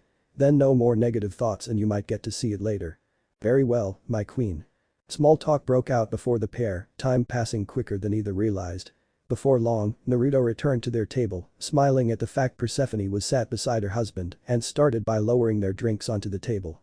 Both looked impressed with their drinks, noticing no spillage on the side of cups nor on the tiny plates they were settled on. The goddess of spring could smell the coconut radiating from her drink and let out a hum of delight the second her drink touched her lips. It was delicious. The coconut and the vanilla could be tasted evenly and neither overpowered the other. It was perfectly balanced. Get a room, you two. Melino and the demigods shout at the same time. The more immature gods join in with the universal sign for gag me. Oh, that's amazing. She sunk into her husband's side without noticing Hades was still staring down at his drink. It looked good and the smell of his Irish coffee was heavenly on his sense of smell. Though, he would admit the heart that the blonde owner had decorated on the foam of his drink put him off. Don't think about it. Just enjoy it and you'll be rewarded when you get home. He was getting his treat. Bringing his drink up to his mouth, Hades found himself pleasantly surprised. It was good. No, it was better than good. It was incredible. It was so good that Hades checked whether any nectar had been added into the mix. It smelled like freshly baked cookies and tasted like dried fruits, orange peels and baking spices. It was light in body but packed a powerful punch. What whiskey did you use? Sexton's single malt Irish whiskey. Naruto replied. I keep a bottle in the office. Sometimes after I close up for the evening, I'll take a glass with me while I clean up. I'm not much of a drinker, but I like a whiskey from time to time. Hades nodded and offered his wife a sip of his drink and appeared pleased when her mouth made a tiny O shape after taking a swig. It's good, huh? It's very good. The pair didn't wait long and moments later, both were rendered awestruck as the plates of food were presented to them. Though for Hades, awestruck was his eyebrows lifting and his jaw hanging open a minuscule amount. Still, to get the reaction from the god of the underworld was a praiseworthy feat. The moody god rarely showed emotion in front of mortals. Persephone though was much more vocal and let it be known. Praiseworthy indeed. Hades says with a twitch of the lips. I wonder what my reaction is. Persephone says with a thoughtful look on her face. Oh. My. Goodness. She clapped her hands together, her tastibid salivating the longer she stared at the dishes. All three of their orders appeared baked to perfection and were beautifully decorated. This is beyond what I imagined. Thank you for saying so. Naruto replied. I hope you enjoy your orders. If there will be anything else, let me know. I'll be stationed by the counter. The blonde gave a short bow out of courtesy and left the mesmerized couple alone to enjoy their meals. Pulling out a book from the counter, he crossed a leg over his knee and sat comfortably as the two immortals enjoyed their orders. Thank you very much. Persephone whispered, her eyes never leaving the three plates. She didn't know where to start. All three looked so appealing, she was having a crisis just deciding where to begin. They look so good, but I don't know if I want to spoil the way they look. They're beautiful to look at. Hades looked at his wife and recognized the excitement rushing through her. Her face was mesmerized and he couldn't blame her. Their food looked like something Hestia or his mother would create. This mortal was full of surprises. Licking the edge of his lips, Hades picked up the nearest fork and took a piece from the grapefruit tart. He planned on going from left to right. He heard Persephone gasp, as if his action was unwarranted before she was mimicking his actions. Hestia hums at the comparison while Hera pouts. The rest of the eldest six all licked their lips at the thought of either Hestia's or Ray's cooking. On the count of three, both brought their pieces up to their mouths, chewed for a couple of seconds, and promptly fell back into their chairs. Both their eyes glazed over in delight, their shoulders slumping in comfort, and their breathing synchronizing. Neither could have prepared for the onslaught of flavor that assaulted their tastibids. Holy gods above. This is the best thing I've ever tasted in my life. Persephone muttered. Nothing even comes close. I'm sorry my love, but I think Hestia and your mother no longer hold the top spot anymore. She wasn't kidding. Gods and immortals were notoriously hard to please in almost every way one could imagine. For a mortal to be talented enough to render herself in such a state with food was unfathomable. My love. Are you okay? Mother wouldn't like that, I think. Demeter says with an unsure look on her face. Hestia just has a pout for not being tied for number one anymore. The goddess of spring waited a few moments before she got a response, only it wasn't the response she imagined. Instead of words coming out of her husband's mouth, it was a long and drawn-out moan of pure delight erupting from husband's mouth. It was guttural like the sound was coming from his very soul. Oh my. By the counter, Naruto didn't even look up from his book. He merely shook his head and continued to read. Persephone said nothing, nor did Hades react to the sight of his wife staring at him with surprise. Instead, he shocked Persephone by cutting a larger piece of the tart with his fork and chomping on the dessert as if it was about to disappear from his life forever. Though he remained silent after the second bite, the smile on his face grew wider and wider by the second. It was as if the tart was pumping pure happiness into the veins of the god of the underworld. Hey. No fair. Stick to your half.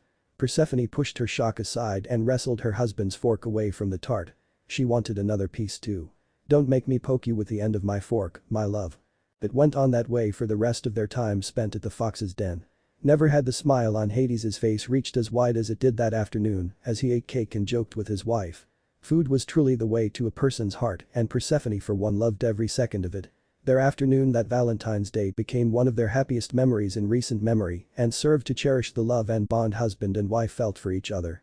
The blonde couldn't fathom the priceless service he'd provided for his two customers. Poke him anyways, core. Demeter says with a giddy smile. Mother, please. Persephone groaned while Hades just scowled at his sister mother-in-law. Once the pair of immortals finished devouring the tart, they moved on to the tea cake. Once that was finished, they moved on to the Neapolitan cake. If the moans of delight that came from both Persephone and Hades were any indication, then the day had been a success in Naruto's eyes and ears. For the next couple of hours, the pair continued to order the same special dishes over and over again, and the blonde hadn't minded at all. Watching them out of the corner of his eye, the old shinobi felt old memories begin to stir in the back of his mind as a familiar beauty appeared in his mind. Wow. And I thought Artemis I had a sweet tooth. Leto, Apollo, and Artemis A at the same time. Hades and Persephone just looked sheepish. Hinata. Boy, he hadn't thought about his wife in a very long time. Not because he didn't want to see her beautiful face in his mind, but because when he did picture her, it only served to remind him of everything and everyone he'd lost. The ones that were forever out of his reach. Gone to a place he could never go. Sometimes when he was drifting off to sleep, he imagined her arms wrapping around his body, her head resting on his chest and her legs resting against his knees. Sleeping with Hinata beside him never failed to help lull him to sleep. Whether it was her steady breathing or the sound of her heart beating against his ear. That's so sweet and yet so heartbreaking. Aphrodite says with tears in her eyes. "'Tis like Romeo and Juliet." Apollo says with a Shakespearean accent. She never failed to see the good in him. Even after becoming Hokage and the stress and pressure of preserving the peace they all fought so hard to achieve began to pile higher and higher on his shoulders, she never failed to turn that weight as light as a feather the moment he stepped inside their family home. Seeing her smiling face, her eyes full of love and arms awaiting his embrace, it was a feeling that he cherished to this day. "Ah, so sweet." Aphrodite squeals, causing the others to hold their ears in pain. That's how a married couple should behave. Other times, he pictured Bolt and Himawari scooching into bed with them. Their son would tuck himself between his parents, his head resting on Hinata's ample chest, while Himawari would lounge against her father. Sometimes her legs would be strewn across his face, or her body horizontal over his stomach. His daughter could sleep in the strangest of positions. These days, he awoke to a cold and empty bed, serving to remind him of his place in the world. "You and Apollo were no better," Leto says to Artemis, who pouts. Sally agrees in regards to Percy. They had been gone a long time. Sometimes for the briefest of moments he could feel them standing next to him. However, as soon as he became aware of the feeling, it vanished as quickly as it came. He took it as their way of saying hello. Truth be told, he felt a little depressed when they entered his mind. Shaking his thoughts and feelings away while he was on the job, he noticed Mr. Underhill trying to catch his attention and quickly moved over to fulfill his request. This was his life now, and deep down, he knew he couldn't dwell on the past. No good came from being stuck in the past. It was just hard letting it go. "What can I get for you?" While Hades spoke to the blonde and ordered another set of the specials, the goddess of spring remained silent, an eerie feeling in the back of her mind. The hairs on the back of her neck were standing on end and goosebumps ran up and down her arms. She hid her surprise while her husband and the mortal conversed and turned her head so she was facing the window. Why did she have this feeling someone was watching her? When her golden eyes noticed a figure standing in front of the window, the reason for the feeling became apparent. Ah. That's why. Standing behind the glass and going unnoticed by the mortals dotting the street was none other than the goddess of love, stood with her arms firmly set by her sides, her eyes a torrent of angry colors as she tried to glare a hole through the back of Persephone. She sported a new look, like she often would when the two goddesses met in the spring and summertime, with blonde hair and a bob-style haircut. Looking the woman up and down, she saw Aphrodite was wearing a very expensive-looking purple dress. It left an ample amount of cleavage and would have left men and women a salivating mess. It wasn't hard for Persephone to understand what the goddess had planned and realized the goddess's plan was to entice the delightful blonde owner into joining her in the bedroom. "Ha! I win this round," Persephone says with cheek. Aphrodite just growls with red eyes. "Ha! Not today." A smirk wove its way onto Persephone's face and took a sip of her wonderful drink, mouthing silently how amazing it was to the glaring goddess. The act was enough to make the goddess of love tremble, the glaring intensifying. Aphrodite would likely try and get her back for this in some creative form, but right now, she didn't have the heart to care. Instead, Persephone decided to do the childish thing and give Aphrodite one last parting gift before returning to her husband's company. She brought up her hand and offered Aphrodite the bird, all the while her smirk widened. "My dear. What are you doing?" Her husband's voice brought her attention back to the table and found Hades and Naruto staring at her. The latter had his notepad and pen in his hand. "Nothing, darling. Nothing at all," she replied, adopting an innocent smile as she clasped her hands together. "Another round of everything then?" "Ha! That's a good one, Aunt Persephone," Artemis said with a giggle fit. Hades just raises an eyebrow at his wife's childish behavior. That's the end of the chapter. Now, I have one very important question. When the hunters of Artemis make an appearance in the fox's den, should I bring in Zoe Shade or not? Please let me know in either a review or a PM. Emily. I'm here with the next chapter of Reading Dining with Divinity. I'm happy a lot of you want Zoe brought in when the hunters visit the fox's den. Next chapter will be a break chapter, so look forward to some bonding between demigods and gods. The moment the bell rang, Naruto's face lit up as a familiar customer appeared before him. Well, if it isn't my favorite customer. The goddess of the moon blinked in surprise at the blonde's voice. After a long and tiring couple of days training the newest members of her hunt and running them through their first ever monster hunt with little sleep, Artemis decided she needed to slip away for an hour. As always, she left her faithful lieutenant, Zoe, to keep the girls in line until she returned and have the chores completed. The three new girls, Lucy, Tracy, and Eloise, showed promise, though it would be many years before they came close to acquiring the skills that her older hunters possessed. Hunters like Zoe, who had been part of the hunt for over 2,000 years, 2 millennia, and Phoebe, a daughter of Apollo who joined before even Zoe, were two of a handful of young women who grew into elite warriors after spending centuries at her side. Artemis smiles in nostalgia at that. Apollo has a sad smile at the mention of his daughter from the olden days. My little moonflower is satisfying her sweet tooth it seems. Leto says with a teasing smile. Mother. Artemis says with a flushed face. Like her aunt Hestia, Artemis often spent the time in a younger form.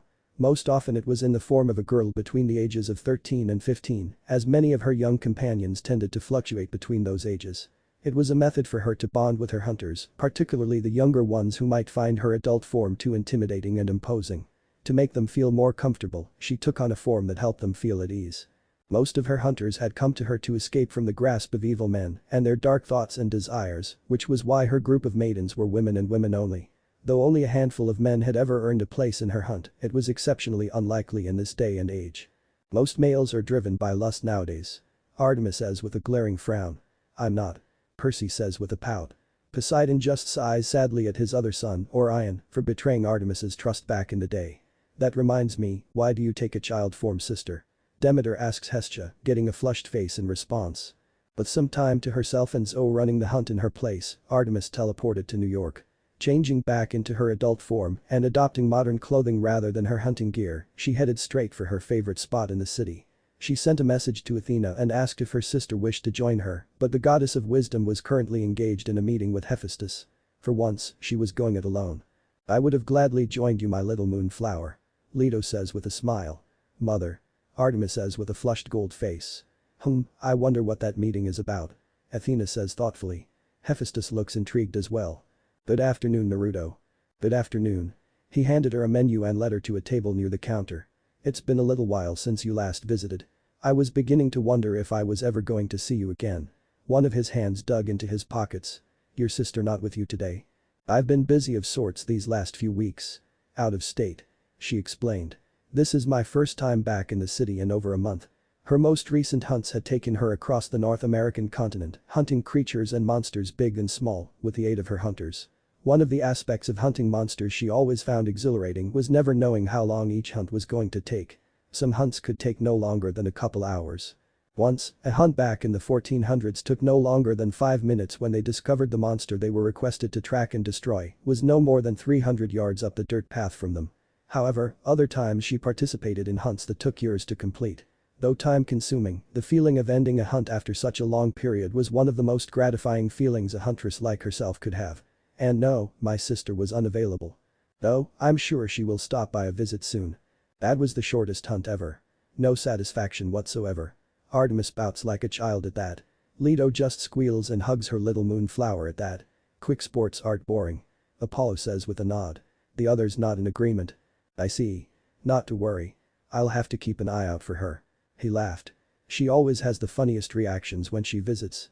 Is it terrible of me to say it brightens my day when I catch her reactions from the corner of my eye? Artemis couldn't help but half grin at the statement. Truthfully, Athena's reactions during their visits tickled her funny bone as well. The first time with lemon curd still replayed over and over again in her mind, and while shocked the first time, now the Olympian found the scene hilarious. Athena had sworn her to secrecy over that incident, but it didn't mean she couldn't use it to tease the elder goddess. Yes, it is. Athena says with a frown, pout, while sending a scathing glare to her sister Olympian, who just grins back at her. Annabeth just looks embarrassed at her mother's reactions. No, it's not, though I wouldn't mention it to her. She advised, half serious and half in humor. My sister isn't the type who handles being embarrassed very well. I would be careful and not make your amusement too obvious.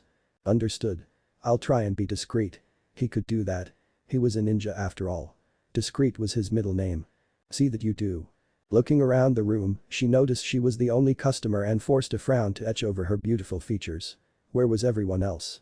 She thought business was booming. The last time she was here, she and Athena had been lucky to get a table. If they arrived even a minute later, they would have been forced to leave disappointed. Where's all your customers? I thought the business was doing well. Must be a slow day. Sally says with a thoughtful look on her face, having experienced such days while working at Sweet on America. Hermes just nods in agreement. The idea that her favorite place wasn't getting the attention it deserved was ludicrous. A chuckle escaped Naruto. They were all here earlier. Her blank look coerced him to elaborate. It's Sunday and I close at 2 on Sundays. remember? The goddess of the moon had let that piece of information slip her mind. I was moments away from closing up for the day before you came in. Artemis's eyes widened a fraction. How could I forget? She looked at the clock behind the counter and read 14:05, 2:05 p.m. for those unknowledgeable about military Zulu time. In her excitement, the Olympian forgot there was a 3-hour time difference between California and New York. How foolish of me. She fought the urge to facepalm. Her excitement had gotten the better of her, and the lack of sleep from the past couple of days was catching up with her. You do get tunnel vision when you get excited, my little moonflower. Leto says with a teasing smile. Mother. Artemis says in embarrassment. It happens more when I make any sweets, Leto. Hestia says with a giggle, getting a whine from Artemis. I'll go. My apologies, for she started to say, already on her feet when the blonde owner waved his hands in the air. Another chuckle escaped him. Don't worry about it. Sit down. Sit down. Are you sure? Artemis hated being needlessly in the way, as rare of an occurrence as it was. Very. Now sit and make yourself comfortable. He replied, his voice laced with confidence. If any other male had spoken to her like that, then she would have turned him into a jackalope. However, since it was the blonde who she was developing more than a tolerance for, she would allow it. Though, he better not push his luck. She sat back down, her menu returning to her hands. Very well, but only because you insisted. Inwardly, she let out a sigh of relief. She'd been looking forward to this all day. Her sweet tooth was craving for a slice of anything she could get her hands on. The stuff she ate with the hunt was decent, but it never left her fully satisfied, especially her need for sugary baked goods. Her hunters were novices at best when it came to cooking, despite trying in the past to have Hestia give them a few pointers. Sadly, it's true. Sorry mother, but Aunt Hestia's food is the best. Artemis says with a watering mouth at the thought of Hestia's cooking. Leto just looks down in disappointment, getting a sympathetic pat on the back from Hestia. Smiling, he walked over to the door and switched the open sign to closed. He didn't want any more walk-ins. So, what can I get you? He asked. He didn't bother with his notepad and pen. He already had an idea what the auburn-haired woman was going to order.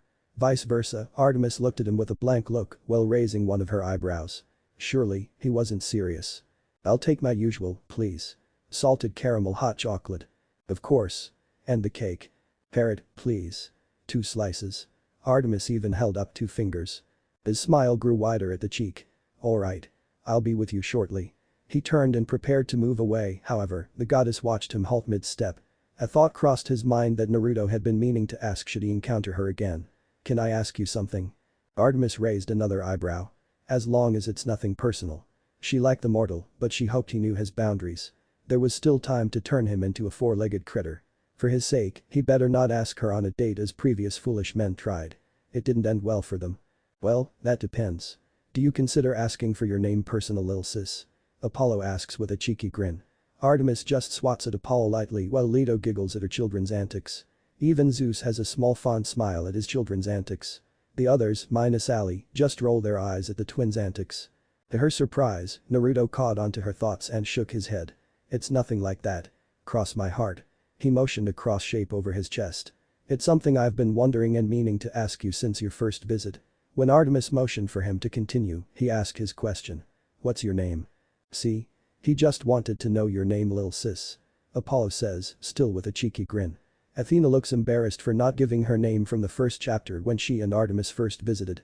Artemis blinked in surprise. That wasn't the question she was expecting. My name? The blonde nodded. Yeah, your name. I've wanted to ask since you almost cleaned me out of carrot cake on your first visit. You and your sister have become regular faces around here, but I still don't know your name. I'd like to rectify that if you let me.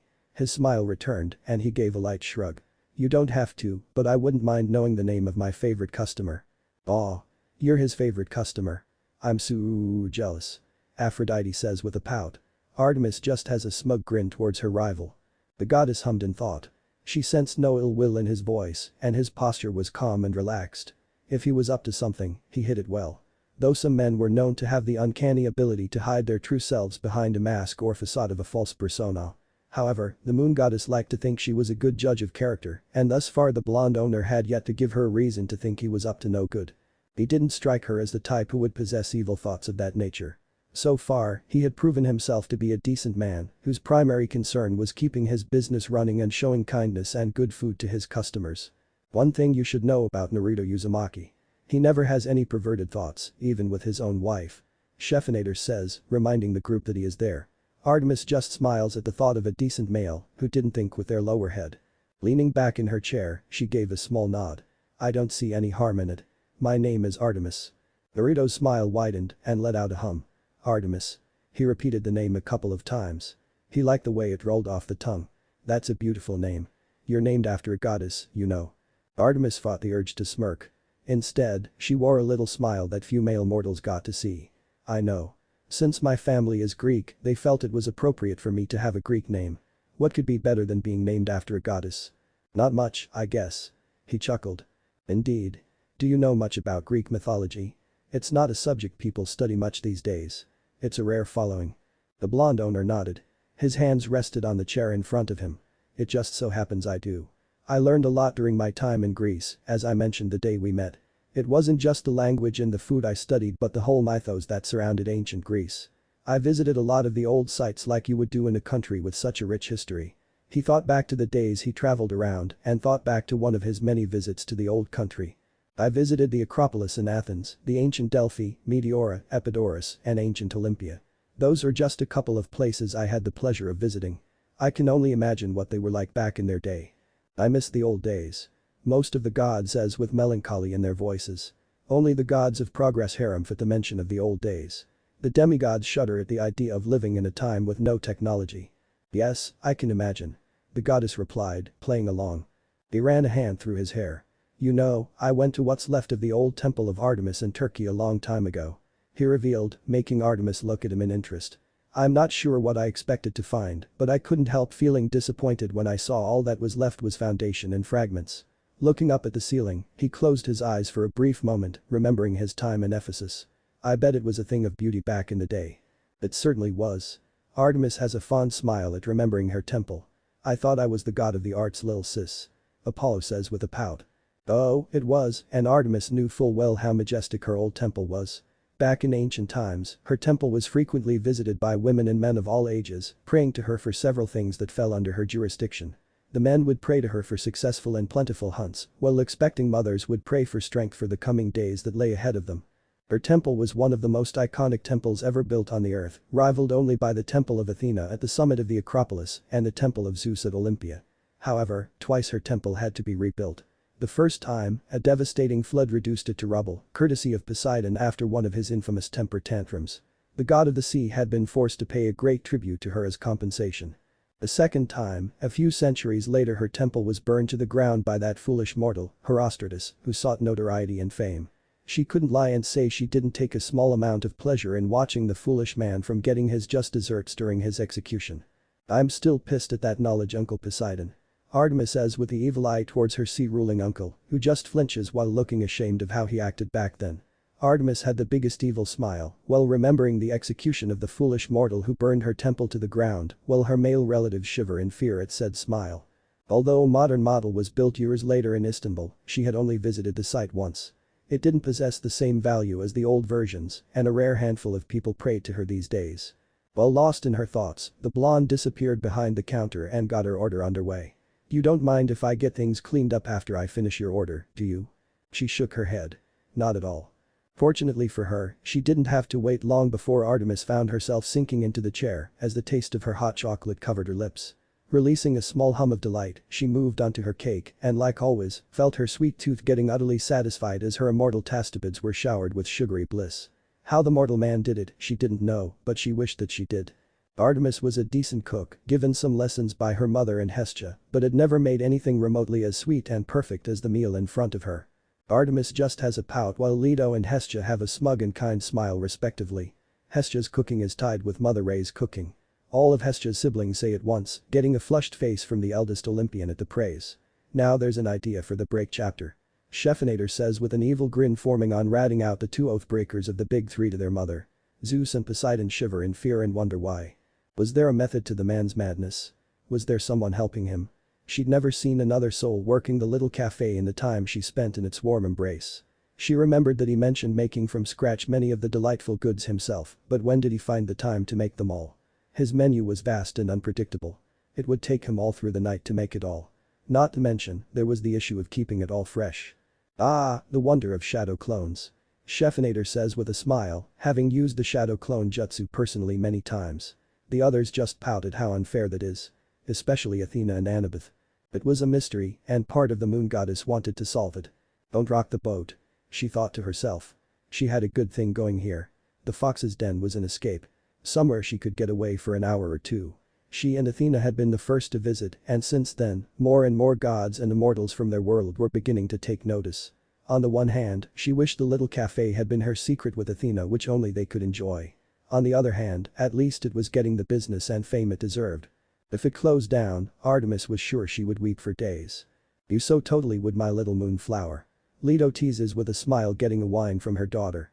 Athena has a pout at the thought of the fox's den closing down as well. No more hot chocolate. No more cake. What a dark world that would be. From her seat, Artemis couldn't help but watch him as she sipped her drink. Without Athena to talk with, she had little else to do but watch the man at work. He has good balance. She mused, watching as he stacked one of his trays high with cups and plates and balanced it on the tips of his fingers. For 10 minutes, Artemis sat and watched him moving around the room as if his body was on autopilot. As soon as one task was done, he was on to the next before she could blink. It takes real skill to get that kind of balance. Sally says knowingly. Everyone looks at Sally questioningly, causing her to blush. I worked as a waitress when I was in high school. Sally explains with a blush. His rate of work is impressive. She mused before inwardly frowning and rolling her eyes. Stop praising the man. Gods, what is wrong with me? A hand waved in front of her face and Artemis found the blonde trying to catch her attention. A broom was in his hand with a small pile of trash piled together next to him. Yes? Hetty asked her something. She was so lost in her thoughts that she hadn't noticed. Did you need something? Nothing important, but I did want to ask you another question. Though, only if you don't mind your attention temporarily leaving your cake. Another question. How bold of him. I'll allow it. However, I expect another round of both. She pointed to her empty plate and cup as she chewed on the final piece of her meal. All in good time. He laughed and took her words in good humor. I asked what do you do? What do I do? She repeated, a frown appearing at the words. What do you mean? I mean that you said you were out of the state, right? She nodded. Well, was that because of work? If it was, then I was asking what do you do for a job? What's your profession? Oh. That's what he was asking. Her mouth began to move, yet before any words could come out, her mind stepped in. What was she going to say? It wasn't like she was going to spill the beans to him and tell him all the glorious details. There's a goddess in front of you who just so happens to be the actual Artemis we were talking about earlier. Crazy, right? Yeah, no. It was rare for her to inform mortals, especially male mortals, of her true identity. As much as the blonde had grown on her, he still didn't need to know the nitty-gritty details. The only mortals she told were the girls who joined her hunt, demigods she happened to come across, and the few mortals that were clear-sighted and could see through the mist that wrapped around their world. The blonde was neither a woman nor was he a demigod, and Artemis was close to positive that he couldn't see through the mist. Therefore, her identity would remain a secret from him. Ugh. I hate when mortals are able to see through my mist. Kate says with a groan of frustration, getting Sally to flinch and the gods to look away while whistling innocently. What about demigods? Annabeth asks innocently. They're half gods so they're an exception. Loath as I am to admit. Kate says with frown. Although maybe telling him he's serving a goddess would earn me a discount. She mused, though shook those thoughts away. She would tuck that question away for another time. I'm as she paused for a moment before settling on a story. Guidance counselor. Really? Roll with it. She thought before continuing. That's right. I specialize in helping young women, typically teenagers and sometimes younger, that come from broken homes or have faced abuse in their past. That part wasn't made up. I have a group of girls that I take away on retreats, working with them out in the wilderness and teaching them how to survive in nature. We go camping, hiking, and I've even shown them how to hunt and gather their food. Good way to hide your hunters to mortals that don't join. Leto says with a smile. Artemis just beams in pride at her mother. Also, a good way to lie. Mix in some truth. Hermes says with a mischievous smile. She heard him whistle and stare at her with an impressed look. Wow. That's amazing. He grabbed a couple of napkins from the counter and handed them to the waiting hands of the goddess. How many do you work with? About 3 dozen. On your own? All on my own. My sister chips in from time to time, but most of the time it's just me. Her sister often pointed her in the direction of young women that required her aid. Some of Athena's past daughters were once members of the hunt, though none currently existed within the group. Does that surprise you? She watched and gauged his reaction and felt a stroke of relief when he shook his head. It doesn't. To be honest, I'm not surprised at all. She stared at him curiously. Oh? And why is that? His expression turned thoughtful. I'm not sure why and I can't explain it well, but when I saw you the first time you visited, I had this feeling in the pit of my stomach that you were someone who liked taking care of people. Oh? That surprised her to hear. She leaned forward, inwardly urging him to continue. She wanted to hear more. There's something about you that makes me believe you're someone who has seen bad things happen to people. Maybe you've had bad experiences in the past, or maybe you haven't. That's not my place to ask.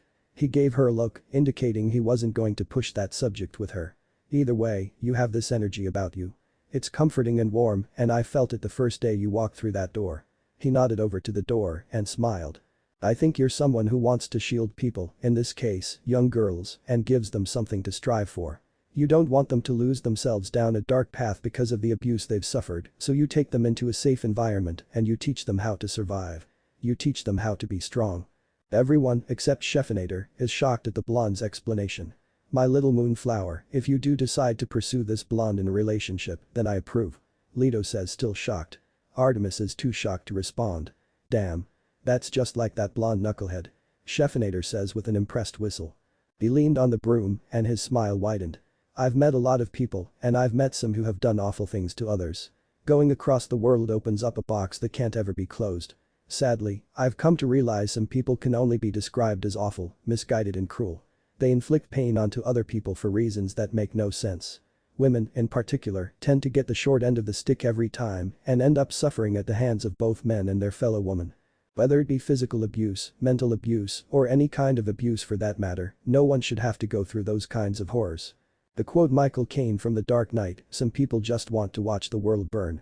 Scheffinator says, getting nods from everyone. Sally and Percy just looked defeated while thinking about the abuse they suffered at the hands of Gabe. There was a brightness to his blue eyes when he looked at her. Knowing that young women have someone like you in their corner, someone who fights for them and shows them kindness and a helping hand, it proves my assumption about you was correct. He went back to his cleaning, though not before saying. By the way, your meal's on the house today. Think of it as my way of saying thank you. He's going to regret that. Artemis says with an evil grin. Said grin causes the males to all shiver in fear. Returning to his work, the face Artemis sent his way went unnoticed. The goddess of the moon could do little but stare silently at the blonde, her crumb-covered mouth partially open as she gawked at him. This mortal, this man continued to baffle her. She was 4,593 years old and she could say with all certainty she had never been praised by a male mortal in such a way before.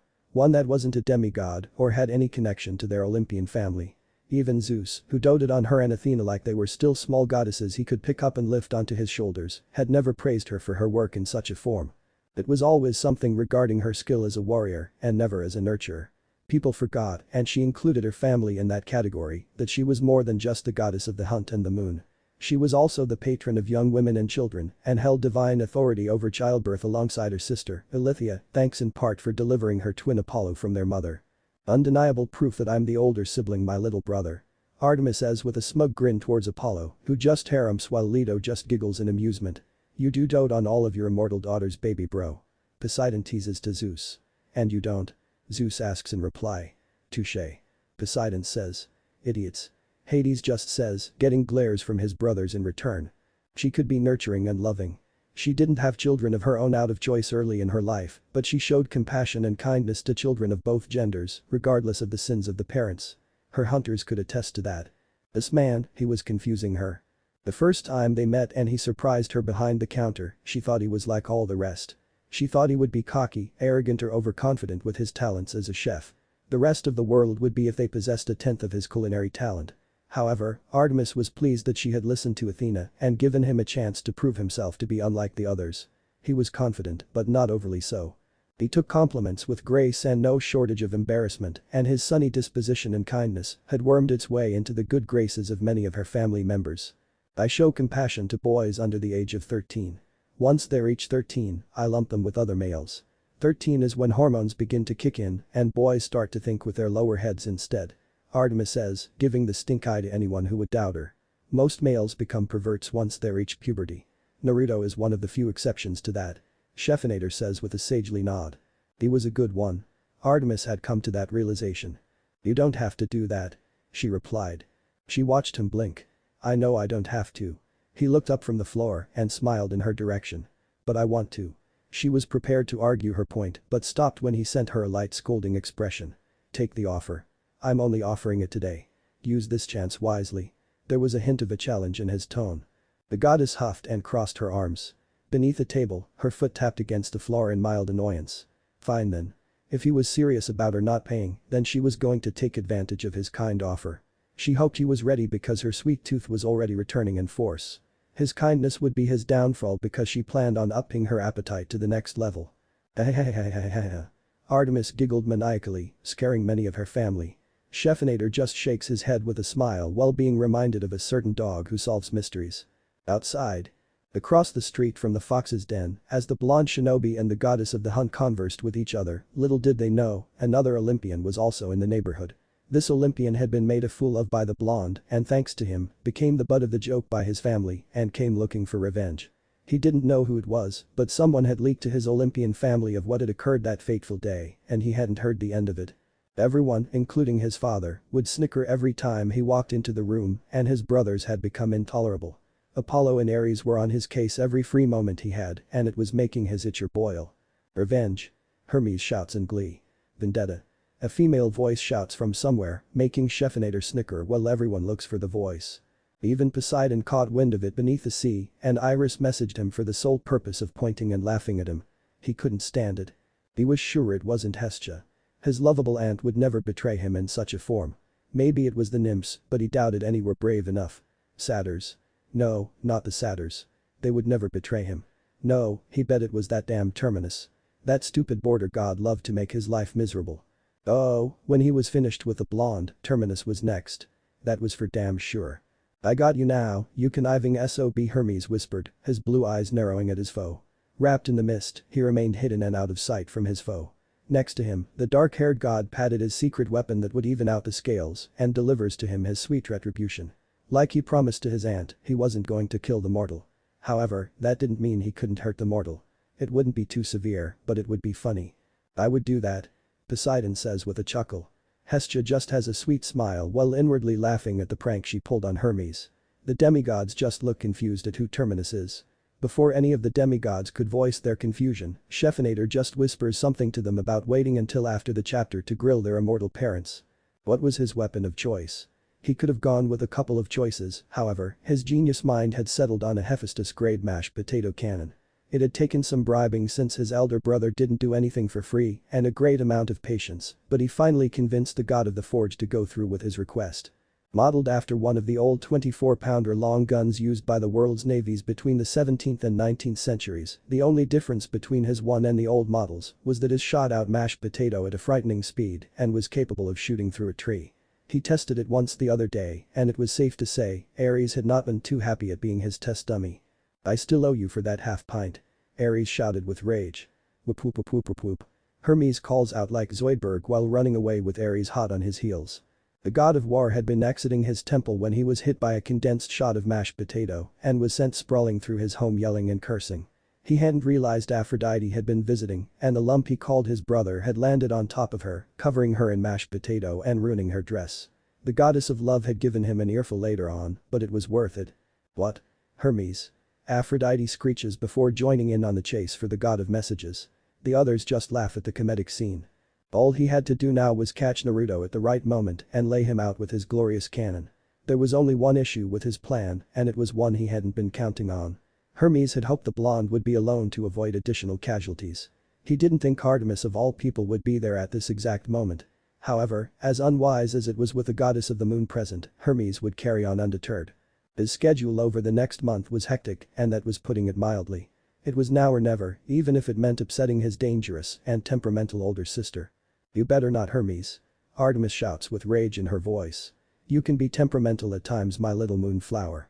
Leto says with a teasing smile, getting a cry from her daughter. Come on, Hermes, you beautiful man. You got this. He repeated to himself, psyching himself up. Naruto whistled. Boy, you sure showed me. Staring at the plates and cups that were piled high around her table, the blonde couldn't do anything but admire the auburn-haired woman's determination and seemingly bottomless pit she called a stomach. It reminded him of himself. You know, I wonder if that's some kind of new record. Maybe I should have your face framed and put on display on the back wall for all to see. Artemis just giggled in maniacal glee, scaring the males again. That's certainly a record right there, my little moonflower. Leto says while shaking her head, getting another cry from her daughter. Wiping her face with the napkins provided, the happy expression plastered on her face bordered on smugness. She wasn't sure how long it had been since she'd self-indulged to such a degree, but it was hard to care about such thoughts when she felt so pleasantly full. Her appetite was something of infamy on Olympus, and despite being notably smaller than her divine brothers and some of her sisters, Artemis could outlast all of them when it came to food. Most of the time she could restrain herself, but being told everything was on the house for one day only, restraint had gone out of the window. You should really be called the goddess of gluttony, lil sis. Apollo teases, only crying out when Artemis took a swing for his face. He dodged said swing, but was unable to dodge the kick to the groin. The other males all wince in sympathy while holding their own groins. How gluttony wasn't one of her domains still mystified her. I'd ask where it all goes, but I know questions like that could get me in trouble with women. Artemis snorted. Smart man. It's nice to see a man with a brain for once. Naruto bowed in response. I suppose I should leave you be and let you go home. I've been here an hour longer than I intended. She needed to get back to her hunters. Zoe, in particular, would be wondering where she had gotten to. Thank you for your time and patience, and thank you for staying open longer for me. The gesture is appreciated. Hopefully, I'll be able to come back sooner. She stood up from the table and dusted off the crumbs from her shirt. Not many males, mortal or immortal, are that smart when it comes to females. Hera says with a frown. The other females all nod in agreement, getting grumbles from the males. I look forward to it. Naruto replied, looking at the high pile of plates and cups. He was never more thankful for his dishwasher than he was right now. Despite being kept longer at the fox's den than he'd hoped, he found himself enjoying the small talk that began between himself and Artemis. They went back and forth on whatever crossed their minds, and he found himself enjoying her company. It was nice talking to someone who wasn't one of his clones. Clones? Athena and Annabeth asked at the same time. This got snickers from the others, getting the duo of wisdom to blush. Artemis had the same thoughts, though wouldn't admit it out loud. The mortal man was alright in her books. An idea popped into his head, and he motioned for Artemis to wait for a moment. Watching him disappear, Artemis stood by the counter, watching the door that led to the kitchen and listening to the movements and mutterings of the blonde. What in the world is he doing? She wondered. When a minute passed, she was about to head towards the door when Naruto came waltzing out, pushing the door open with his left leg and carrying two large white paper boxes in his arms. What's this? Just something from me to you. He replied. You said you see your group regularly. Next time you see them, treat them to what's in the boxes. He smiled and lifted one of the lids, revealing the inside of the box. The inside was littered with goodies that would have made Artemis salivate with greed. Dozens of cookies were piled high on each other, with gooey chocolate on the inside. The smell made Artemis close her eyes, taking in the scent.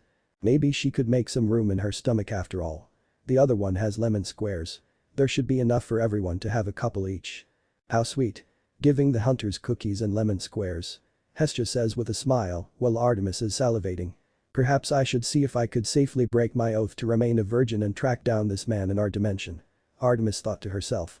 This is very kind of you. You don't have to do this. She watched him turn to look at her, blue meeting silver. She knew his eyes were blue, but she never noticed how blue they were. They were more vibrant than Apollo's and even her father's. Like I said earlier. I know I don't have to, but I want to. His smile widened and shrugged. Maybe, if you and your group are ever in the neighborhood, you could come and visit. I'll treat them all to hot chocolates and cakes. Closing the lid shut, Artemis placed one box on top of the other and lifted them into her arms. That wasn't a bad idea. She had a feeling her hunters would come to like this place as well if given the chance to visit. Sure. That would be nice. His face brightened. Then, until next time. Until next time. She replied and started moving. Could you get the door for me? My hands are a little full at the moment. Sure. He wandered over and pulled the door open, bowing low in an overdramatic fashion. The action was enough to make her snort, though in amusement than annoyance. Thank you. Taking one last look at the blonde, her face frowned when she looked down at his shoes, pointing out. Your shoelaces are untied. Huh? Blinking, he looked down and saw she was right. So they are. Thanks. Crouching down to tie his laces, Naruto was none the wiser when out of nowhere, a loud bang erupted in the air and he felt something whiz past the top of his head at tremendous speeds, grazing the tips of his hair.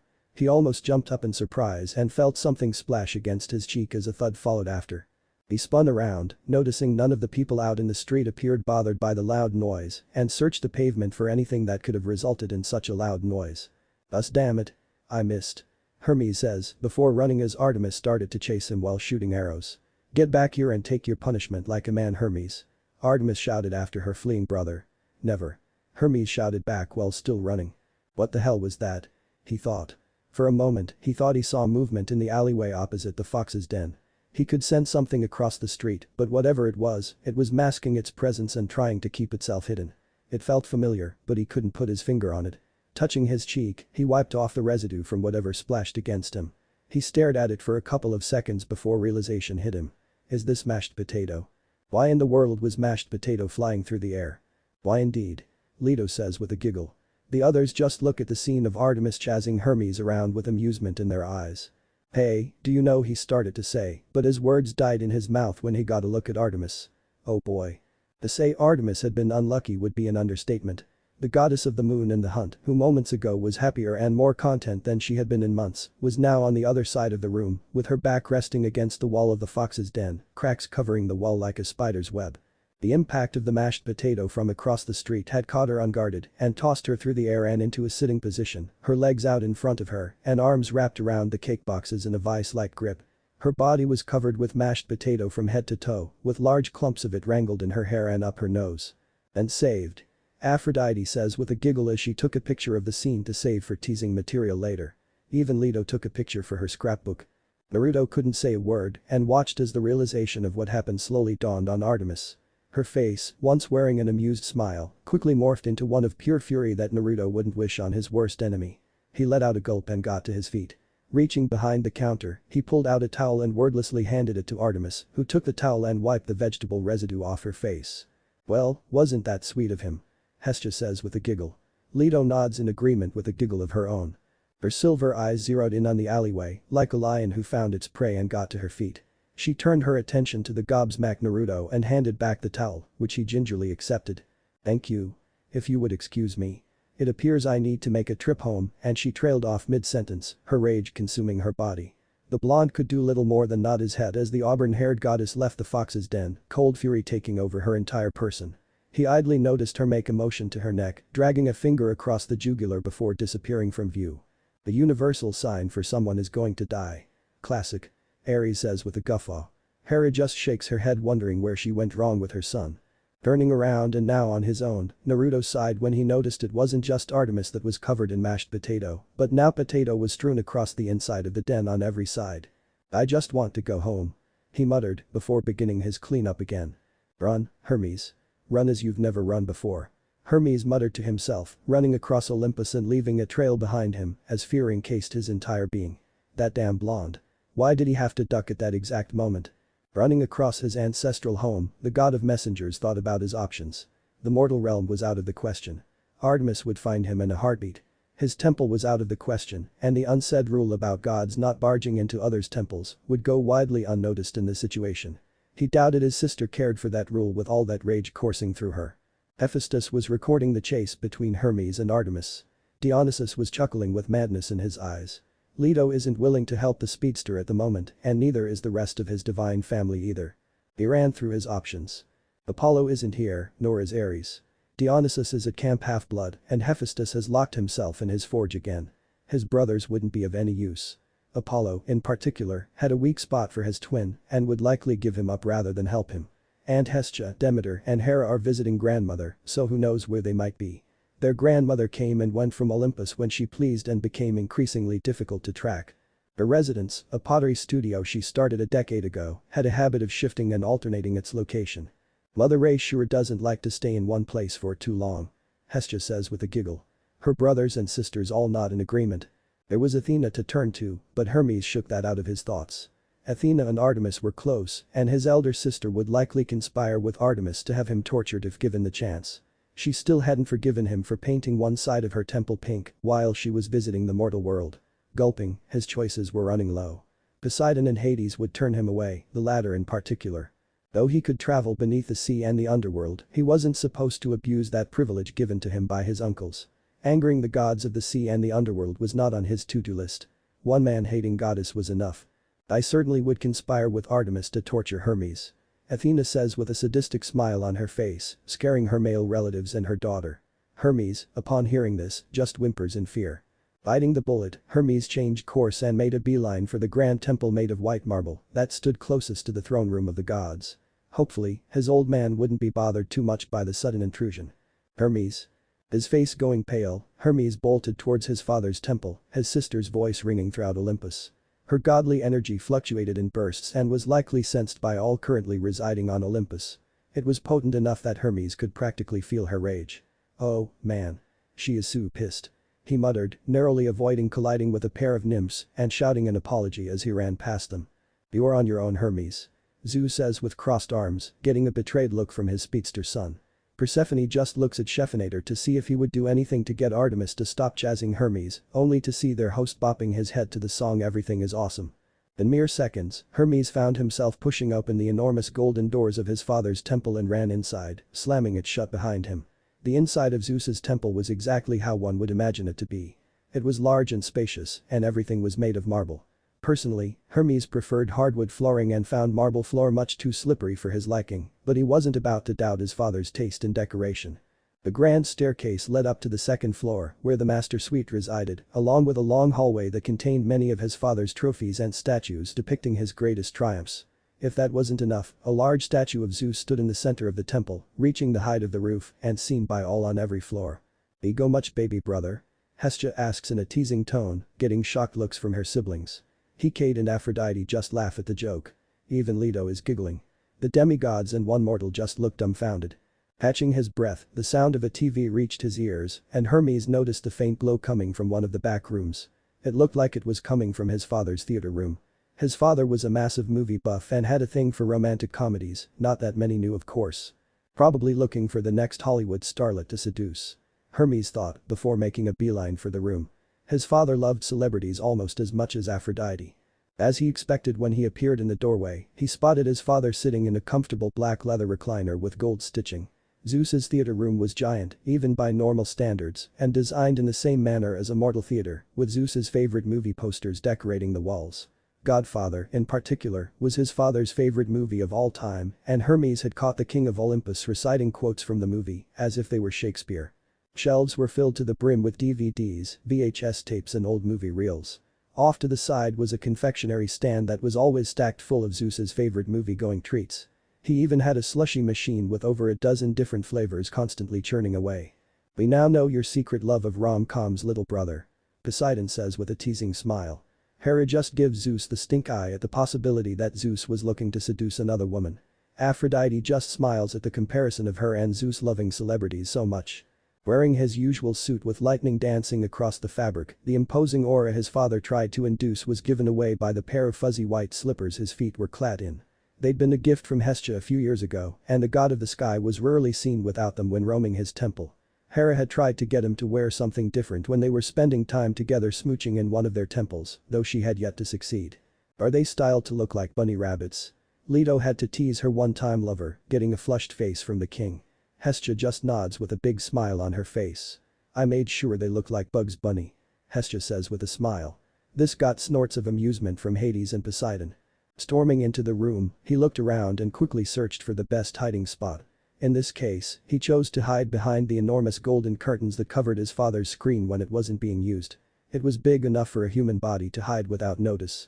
The god of the sky and king of the gods blinked in surprise, a handful of buttery popcorn in his hands and flecked across his beard. Gathering his bearings, his face turned into a scowl, and a thrum of his immense power washed over the room, followed by the smell of the ozone. "Hermes. What do you think you're doing?" He paused the movie, with the image of Bobby Boucher about to football tackle a teacher frozen on the screen. "Honestly, Zeus, you can be such a messy eater when you want to be," Hestia says with an exasperated groan. Hades and Poseidon just give mocking laughs towards their brother. Zeus loved Adam Sandler, but that was neither here nor there. "Sorry to add." The younger god slipped behind the curtain, and Zeus felt his son's godly energy vanish. "I'll make it up to you, I swear. Just don't let Artemis find me." The grunt escaped Zeus's body. "What did you do, you idiot?" Behind the curtain, Hermes was about to explain the situation to his father, hoping he could understand his plight. Though Zeus was a squishy marshmallow when it came to his immortal daughters, Artemis and Athena in particular, he could only hope his father would back him up on this one. Zeus practically invented the bro code after all. However, before Hermes could utter a word, the sounds of Zeus's temple doors creaked open, forcing Hermes to become as silent and still as a statue. Is that true? Percy had to ask, getting an iffy motion from Scheffinator. The other gods give the same motion as well. Turning to the doorway, Zeus watched as his youngest Olympian daughter walked through the door and was quick to notice the substance covering her body. Potato. He thought before his mind went to work and put the pieces of the puzzle together. He snorted and rolled his eyes, all the while shaking his head. His sons seemed to forget how formidable their Olympian sisters could be. This is true. Zeus says with a nod, getting grumbles from 3 out of his 5 Olympian sons. Hephaestus and Dionysus either don't care or have other things to grumble about. Walking into the room with her hands clenched into fists, the goddess of the moon flittered across the room as silent as a deer, her eyes working 1,000 miles an hour as she searched every nook and cranny within Zeus's theater room. "Father." She greeted, leaning over and placing a delicate kiss on her father's cheek. Her eyes never left the movie screen, and Zeus watched as her eyes searched the curtain on the left side before settling on the one on the right. "I always get my prey, Hermes." Artemis shouts while still chasing Hermes. Hermes just whimpers while mentally calling for his mommy. Her eyes narrowed, and Zeus watched in mild amusement as his son's hiding spot was compromised. Artemis stepped forward with an expression that promised a great deal of pain when Zeus called out to her. "Moonflower." She turned and stared at the king of the gods. If it was anyone else calling her that name, Artemis would have wrapped her bow around their head. It was a pet name she earned when she first visited Olympus. Only her father and her mother, Leto, were allowed to call her that. Even Apollo would find his head buried in the earth if the name found its way escaping from his lips. "I still have the bruises from those times I accidentally called her that when I was talking about actual flowers that bloom in the moonlight," Apollo says with a wince. Leto just gives her little sunshine a sympathetic pat on the back while giggling. "Yes, Papa." Zeus had half a mind to chuckle when he heard the name. She only called him that when she wanted something or when she needed to get away with something. Take it outside. Angry as she might be, he had no desire to watch his temple get turned inside out by his 2 children. "Fine." Her words came out as a grumble, but the attitude disappeared the moment her eyes returned to the curtains. Before Zeus could blink, he watched as Artemis bolted forward and dived behind the curtain. Silence reigned for no longer than a second before the wails of his son rang through his temple, forcing the king to shake his head as Artemis dragged Hermes out from behind the curtain, his head locked in her arms in an uncomfortable-looking headlock. His son tried to fight out of it, his arms swinging wildly in the air, but Artemis avoided every swing. Most of the males all wince at the sight. The females, on the other hand, are cheering Artemis on. The god of messengers tried to look up at his sister. "It was an accident. I swear. It was meant to get the barista." His words had the opposite effect he was hoping for. Artemis didn't say anything and instead tightened the hold she had around his head. If he wasn't a god, then Hermes' head would have popped off like a champagne cork. "Dad. Get me out of this." Hermes chalked out before his sister's free fist came crashing down on the top of his head. A look of sadistic delight washed over her face, pulling the flailing Hermes out of Zeus's theater room and out of the temple. "You brought this on yourself, Hermes." Zeus grumbled before unfreezing the movie. He knew his daughter's temper was almost as bad as his, though hopefully, she could restrain herself from taking it too far. "Chin up." "Not the face."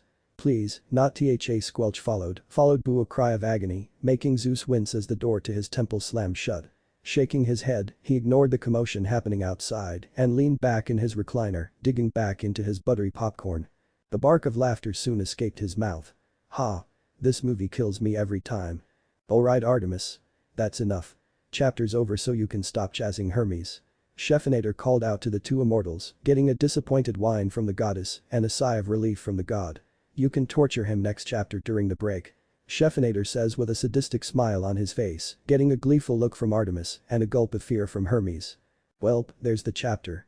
As mentioned before, next chapter will be a break for some bonding. Also, I'm so happy so many of you want Zoe brought in when the hunters visit the fox's den. Now the question is, should I bring in Ray? Leave your answers in the reviews or send me a PM. Also, for those who don't like that I have self-inserted myself into the story, then go read a peek into the Naruto verse by KURONODONO 12 as he has done the same.